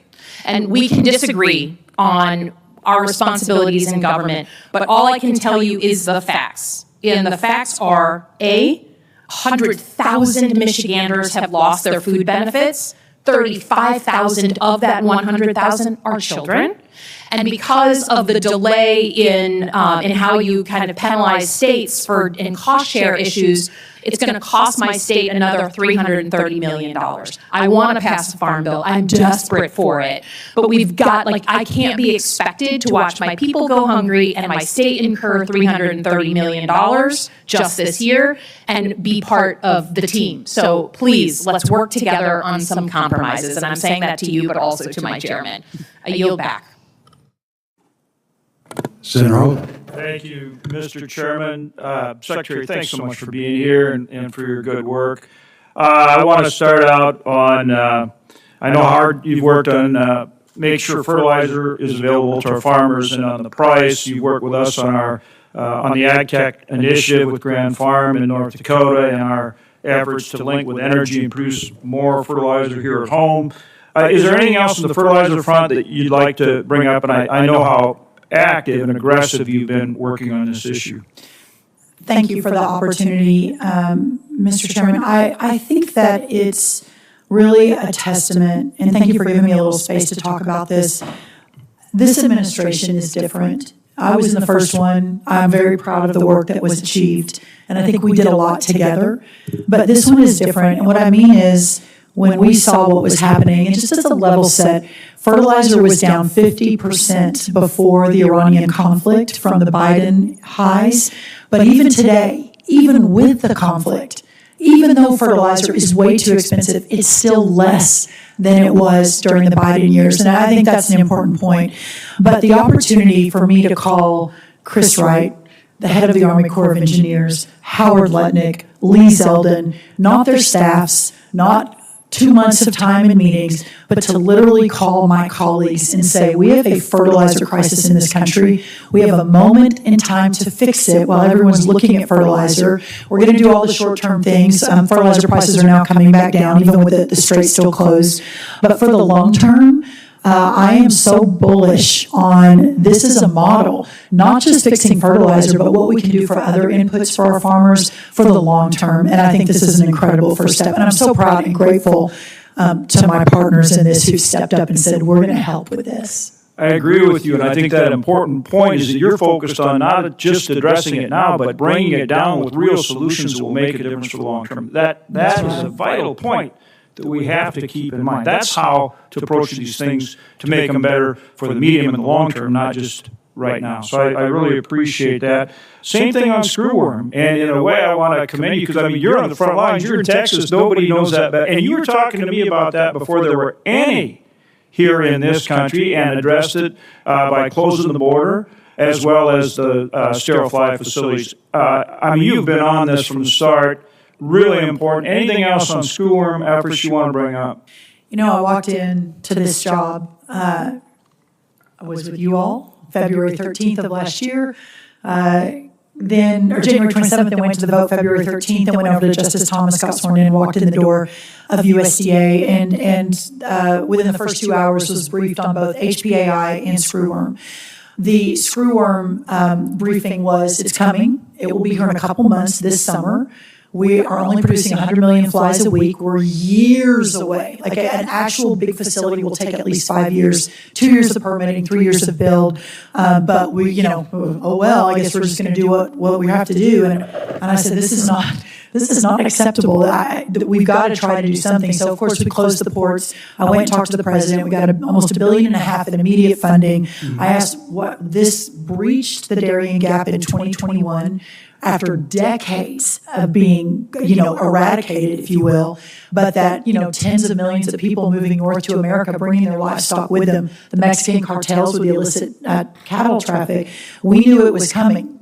Put it off for a year, but in the meantime, amped up by 1,000% our staffing over the last year. I had FDA emergency approve half a dozen or so treatments. Texas Animal Health Commission and the other states will lead now the front line, but we're right there with them. Opened up the new facility in Kerrville, Texas, the new research facility, outfitted the new facility in Matapa, Mexico. Tens of millions of dollars. We're going to have more sterile flies in the next few weeks. We started that last summer, and of course broke ground within years ahead of schedule, and we'll hopefully be opening that next spring, again, years ahead of schedule. I say all of that because what I don't understand, Senator Hoeven, is how did the last USDA watch it coming for years? It broke the gap in 2021, moving up 2022, moving up 2023, spreading, hits Mexico 2024. There's no stopping it. There's not enough sterile flies. Why did no one do anything about it until we walked in the door in January and February of last year? Well, it is a question that I still don't understand, but we're making a lot of progress. Well, and walked in the door is the right term, because I think the second or third time you and I talked, you were already moving on getting funding for sterile fly facilities, and of course shows the importance of CCC like we've talked about too. But you were on this right from the get-go, and obviously we're seeing why it's so important that you were and are and continue to be. We need to pass year-round E15. The House passed it. Senator Fisher has a bill in the Senate. And I think, along with our great chairman here and Senator Thune, that we're really ready to go and get that done. I think we're good to go. Any thoughts there or encouragement that you want to add to that effort? Yeah, we're very supportive. This president has been unequivocal in his support. When he was in Iowa a couple of months ago, which I think helped hopefully hustle this along a little bit, he's been very... It did. It absolutely did. Yeah. Yeah, I mean, since he came out on it, I think we've been making progress, and I think we're going to get it done soon. Knock on wood. I mean, our guys need it. Thanks for your great support of it. On the Farm Bridge Assistance, we continue to work on that. The Farm Bridge Assistance you provided, so important. Any thoughts there? Again, it's about, in the one big beautiful bill, again, thanks to our great chairman, we updated ARC PLC. We've got my crop insurance bill in there. That's going to kick in October. But again, getting our guys through with that Farm Bridge Assistance you provided has been critical. Any additional thoughts on that? Well, I know we have, the three of us continue this conversation, you two up there and me, and how important this is.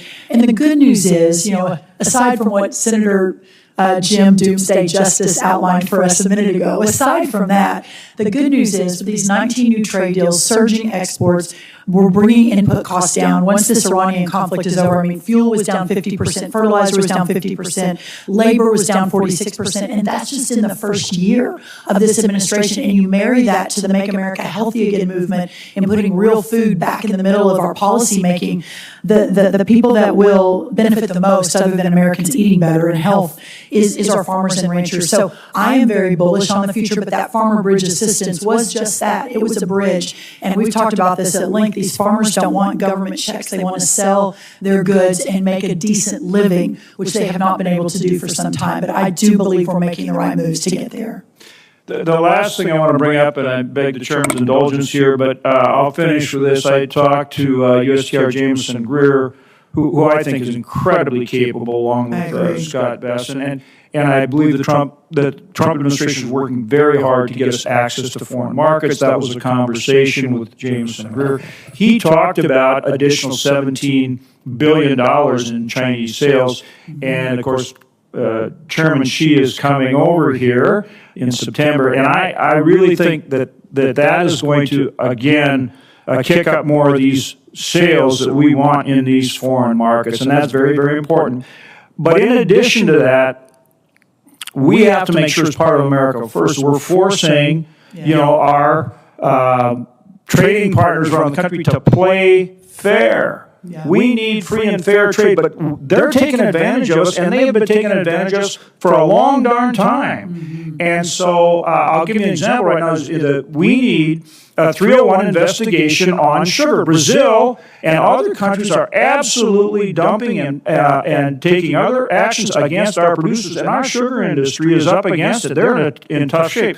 NDSU reported about $1.8 billion in losses over recent years because of that. So we need to have a 301 investigation on sugar, and we need to adjust that Tier 2 tariff. Last time it was done, year 2000. Now, Bozer and I have been around for a while, but I'm not even, you were very, very young then, still young, but that's over 25 years. Mm-hmm. Mm-hmm. This needs to be addressed. We do have to make our trading partners play fair. Agreed. Welcome your thoughts. Yeah, one quick thought on that, and I agree with you. I've not sure I've ever worked with anyone as capable as Ambassador Greer is. He's been an incredible partner. We don't agree on everything, but we agree on most things, and he's been incredible. In 2023, I believe, for the first time in American history, we became a net importer of food instead of a net exporter.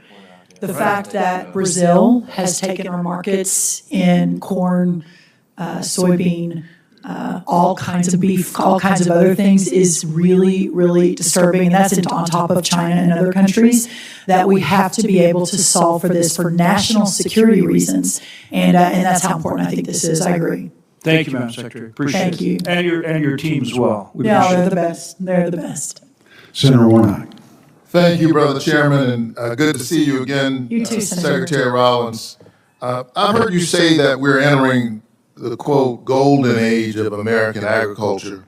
I have to tell you that statement could not be further from what I'm hearing from farmers and from families all across Georgia.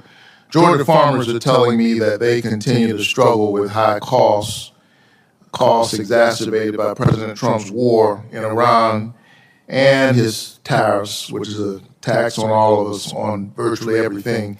Secretary Rollins, last week the administration did lower its tariffs on farm equipment by 10%. I think that's a good move. It's a start. I'm afraid that it might be a little too late and a bit too little. Was this action an acknowledgement by the Trump administration that its tariffs have increased the cost of farming? So I really appreciate the question. I think the president, as our chief negotiator, is constantly tweaking. But what I will say, and I realize you and I could have a much longer conversation about this, that the very tariffs that you're speaking of have instituted or led to the 19 new trade deals that we've implemented. We're going to have higher corn exports, higher ethanol exports, higher tree nut exports, higher dairy exports than practically in American history. So we're cutting that $50 billion agricultural trade deficit in half that we inherited a year and a half ago. And for the farmers, nothing's more important than that market access. But has it increased the cost of farming? You're forecasting what you think will be the result. But has it increased the cost of farming? Well, again, the cost of fertilizer was up almost 100% in the what we inherited. The cost of doing business, on average, I won't go through all the numbers. We don't have time, but on average, what we inherited was a 50% input cost. So we brought all of that down. As to the farm equipment, I think the president is very focused on what can we do to get our farmers to profitability. It's a national security issue. So if by removing certain barriers, we can bring down the cost just a little bit, then that's a big win for everyone. What he has said, though, is that what he doesn't want to see happening is the equipment manufacturers pocketing that extra dollar, which a lot argued would actually be the result, that the farmers themselves would not see it. So as part of that announcement, it was to make sure the farmers got that benefit, not the big equipment guys. So according to Farm Policy News, the president's tariffs have increased input costs by $1 billion for farmers, while erasing billions in access to export markets that you're saying are going to come online and farmers just hold on a little while longer. But they're struggling. They are struggling right now. There's no question about it. I talk to them all the time. Since the Supreme Court struck down the president's illegal tariffs, giant corporations have lined up to receive tariff refunds. Madam Secretary, are you pushing in cabinet meetings for farmers to also be reimbursed for the billions in tariff taxes that were passed on to them? Well, again, the tariff taxes passed on to them, we now, other than a $50 billion ag trade deficit, we've cut that in half. So we've opened up $20+ billion in additional sales for our farmers under this trade negotiation. These big corporations, though, they're lining up and they're getting reimbursed. I'll be happy to look into that. I think that's, I'll talk to Secretary Lutnick. I'm not familiar with all the corporations lining up, but I will look into that, Senator. All right. So, and it's not just the tariffs, and you've been, you and I have talked before, and I'm trying to make sure that I'm doing everything I can for farmers and families in Georgia. So, concerned about the ways in which they're struggling. It's planting season, and it's a business, as you know, where the margins are narrow to begin with, and there's so many things that they don't control. And so these margins become really important when you're talking about tariffs. But it's not just the tariffs. The Strait of Hormuz has been closed now for over 100 days. And President Trump's war in Iran has destabilized international fertilizer and fuel markets, skyrocketing costs right in the middle of the planting season. Is the administration planning to ask Congress for more taxpayer money to aid farmers so that they can afford the cost of this war? Well, the worst, so I know what you're asking. So yes, let me respond to that directly.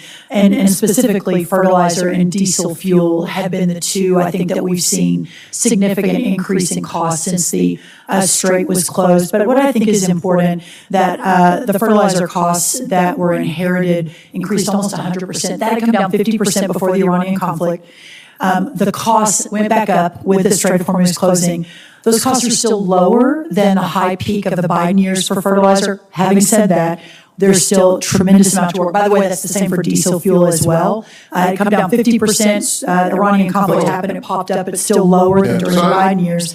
But yes, opening up the markets, reshoring fertilizer back to America. In 2 or 3 weeks, we're going to break ground in Louisiana on what will be the largest fertilizer plant in the world. So in the last couple of decades, let me just point out, because it's really important that context matters. I agree. The high peak of the fertilizer costs, we were in the middle of a pandemic, which we didn't have any control over. It's one thing to have high fertilizer costs because of those kinds of extraneous circumstances. The president took us into a war of choice, which blocked the Strait of Hormuz, and as a result of that, farmers in Georgia are struggling with both increased fuel and increased fertilizer costs. But it's not just farmers that I'm concerned about. I'm also concerned about Georgia families. According to the USDA, grocery costs increased about 3% in the last year and expected to increase by another 3.2% this year. And at the same time, this administration has celebrated kicking 3.5 million Americans, including children, off SNAP, a program designed to help our most vulnerable neighbors afford groceries when times are rough. And those neighbors, by the way, are disproportionately in red rural districts. Those communities are struggling. You've supported aid packages for farmers hurt by Trump's policies. Would you also support a food aid package for working families who are just struggling to afford groceries due to increased costs? So, Senator, the 3% is actually an average cost of food increase over the years. Under the last administration, it went up 20%. But the SNAP, I think, is really Do you realize, Madam Secretary, with all due respect, how sterile that answer sounds for the person who's trying? You say, well, that's the mean cost. But right now, somebody's trying to buy groceries in Georgia, and they can't afford it. Well, but that's because of the Biden administration is the reason. 2 years later, that's your answer? Because of the Biden administration? Look at this. Look at all the prices that have come down. Avocados down 20%, berries down 13%, butter down 13%, eggs down 90%. Grocery costs are up. You don't dispute that, right? Even as you call these individual items, you don't dispute that grocery costs are up in The America. affordability question in America is real, and the work to bring those costs down continue. And within 1 year, the costs have significantly come down, with a few outliers, coffee, beef, et cetera. But on the SNAP program, sir, no one in Washington or in America wants to see a family go hungry. But the 40% increase in SNAP under the last administration, you said 3.5, it's actually 4.3 million that have moved off of SNAP. No one was kicked off. We have more people working today than ever before. This is a celebration of work and the dignity of work, and wages are higher than they've ever been before. No one has been kicked off. If they're not on the SNAP program, they have chosen not to reapply, or they're an able-bodied adult that can either work for 20 hours a week or volunteer. Those are the only requirements. Anyone with small children is not eligible for SNAP. There are wages you say are going up. The costs are certainly going up. Healthcare has been doubled for millions of Americans, and they're having to figure out how to make their lives work in the midst of this. Many of them choosing between food and healthcare. Will you reinstate the $500 million in funds for food banks the Trump administration canceled last year, or do you have an alternate plan to help to keep their stocks, their shelf stock? Listen, we have moved out, I think, a couple of $1 billion into the pantries in the last year and a half. I know Secretary Rubio said the government is not a charity. We spend $400 million a day on nutrition programs just out of USDA. There is so much money in the system, so much taxpayer dollar. And that's just the federal USDA nutrition programs. That's not state or local. We've got to figure out how to do it better. We've got to figure out how to get it to the people who really need it, the Georgians, as you say, and all across the country, and that's what we're working to do. I would respectfully disagree with your characterization regarding SNAP.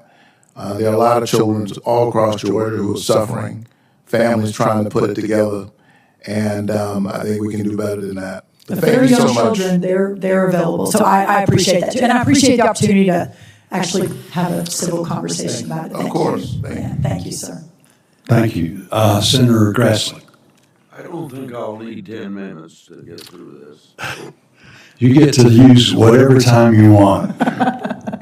Thanks for being a spokeswoman for Family Farmer. I appreciate that. It wouldn't surprise you if I was talking about E15.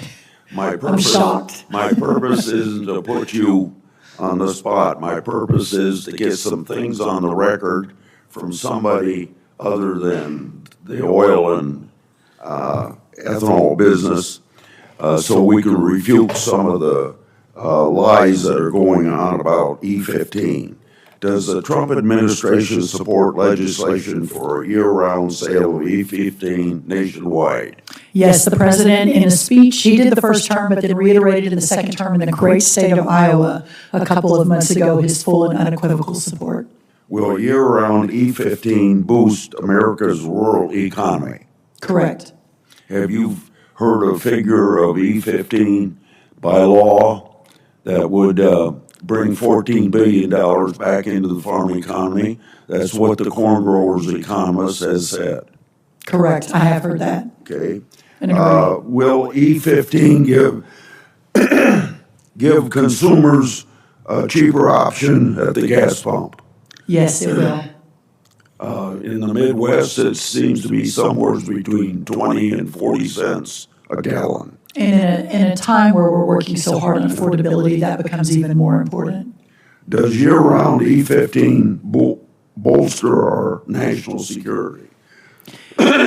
There is no national security without farm security. This administration, for the first time in the history of our country, has put agriculture as part of the national security plan. And so, yes, being able to protect those farmers and what E15 means to them and opening up a domestic market while we're opening up the international market is a priority. EPA Director Zeldin testified before another committee in the Senate that during the 8 years of presidential waiver for E15s, no small refineries have ever shut down. And do you know of any information about small refineries shutting down? Because I have not heard of any small refineries shutting down. it's been a couple months, maybe 3 months since I talked to you about vaccination for screwworms. You may not remember that conversation, and I don't expect you to, but we talked about it, and you were going to look into it. So what's the chances of use of vaccination to get us beyond this? Because when I called you, there was no screwworms noticed in the United States. Maybe they were here, but they weren't verified. Right. So the screwworm is a flesh-eating pest and not a virus or a disease. But there are so many ways to treat it. First, we eradicate it with the sterile fly technology, which is what we're building out in America and in Mexico and in Panama. That's the $1 billion+ that we put into the system over a year ago to make sure that happens. There's ivermectin, there's feed and treatment to basically, which would probably serve like a vaccination. But as far as specific vaccinations, now you and I talked about the vaccination on the HPAI when we talked, which is the other sort of big challenge to our chickens, and we had a big conversation about that. We continue to run that down, but the good news with HPAI, still a lot to do, is that in Iowa and other significant chicken states, egg-laying states, that the case of HPAI has come down almost 60% since last year through the use of biotechnology, et cetera. Obviously, a move toward vaccination in that lane is continuing to be discussed. There's a lot of big different opinions on that, so I want to make sure that we get it right. The virus, HPAI, will often beat and jump to humans, so that's what we've got to be very careful of. And we're working with partners around the world and seeing what they're doing as well. Let me give you some advice that you don't have to respond to. In fact, I'd rather not have you respond to it. But I know that there are voices in the cabinet that don't like vaccinations. And from that standpoint, I expect you to speak for agriculture and not listen to any of those other people that might be trying to convince you that for the screwworm thing, we should be vaccination. Because they don't know anything about agriculture, and you do, and you shouldn't be listening to them. And if you're getting pressure from higher up to do that, let me know so I can defend you. Yes, I can assure you there is no pressure, but taking very seriously the vaccination to ensure that it actually works and it doesn't cause the virus to mutate, to then jump to more dairy cattle, to beef cattle, to other livestock, et cetera. And if we move too fast, that's what will happen. So while we're bringing the case of HPAI down through biosecurity and through other options, therapeutics, et cetera, sir, please know we are studying very carefully the potential for what that could look like as well. Okay. Last week, your department announced that it would be delaying the poultry grower payment system and capital improvement systems rulemaking under the Packers and Stockyards Act. During your confirmation hearing, I brought up this rule and the others that were finalized under the previous administration. I said then that the Packers and Stockyards Act is the most effective tool to make sure that the marketplace works for the American farmers. You said you would be looking forward to working with me to focus on our small family farmers. So, first of all, going back to your becoming secretary and maybe going back 10 or 15 years, I've been involved in trying to help these poultry farmers not be screwed by the people that they're producing the chickens for. So how does this delay help our small family farmers, and does this delay help meat packers more than family farmers? Sir, obviously that was a Biden rule. We are very sympathetic. I know you don't have time, but if you were to dig around, you'll see a lot of anti-consolidation work from our USDA, whether it is a DOJ investigation into the big four packers, whether it is an investigation into understanding why a Chinese company owns 1/5 of our pork production, whether it's an investigation and movement and action toward investing in smaller processors, smaller farmers, et cetera. So it may be true of other USDA secretaries, but it sure isn't of me that I'm a defender of those actions. but fully understanding what the challenges are, what that rule did, and making it better is certainly on my list, and I look forward to working with you on that. But how does the delay help the small family farmer?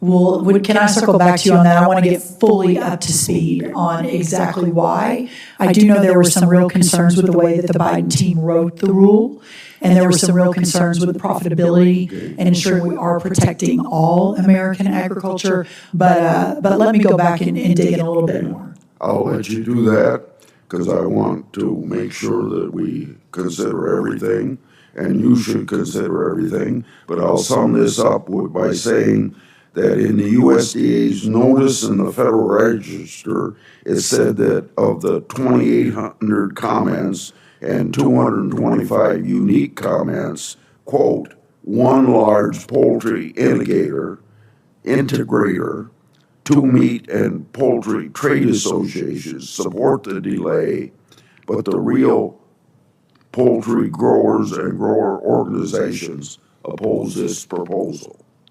My last question will deal with this. Again, fertilizer, as other people brought up, I'd like to thank you and Secretary Rollins and the Trump administration for all the work of addressing fertilizer prices. It continues to be a top issue in Iowa, from lowering tariffs to adding phosphate and potash to the critical minerals list and more. I appreciate all the administration is doing to provide relief and provide you support, and I hope you support my legislation that would provide transparency, and I'm sure you do.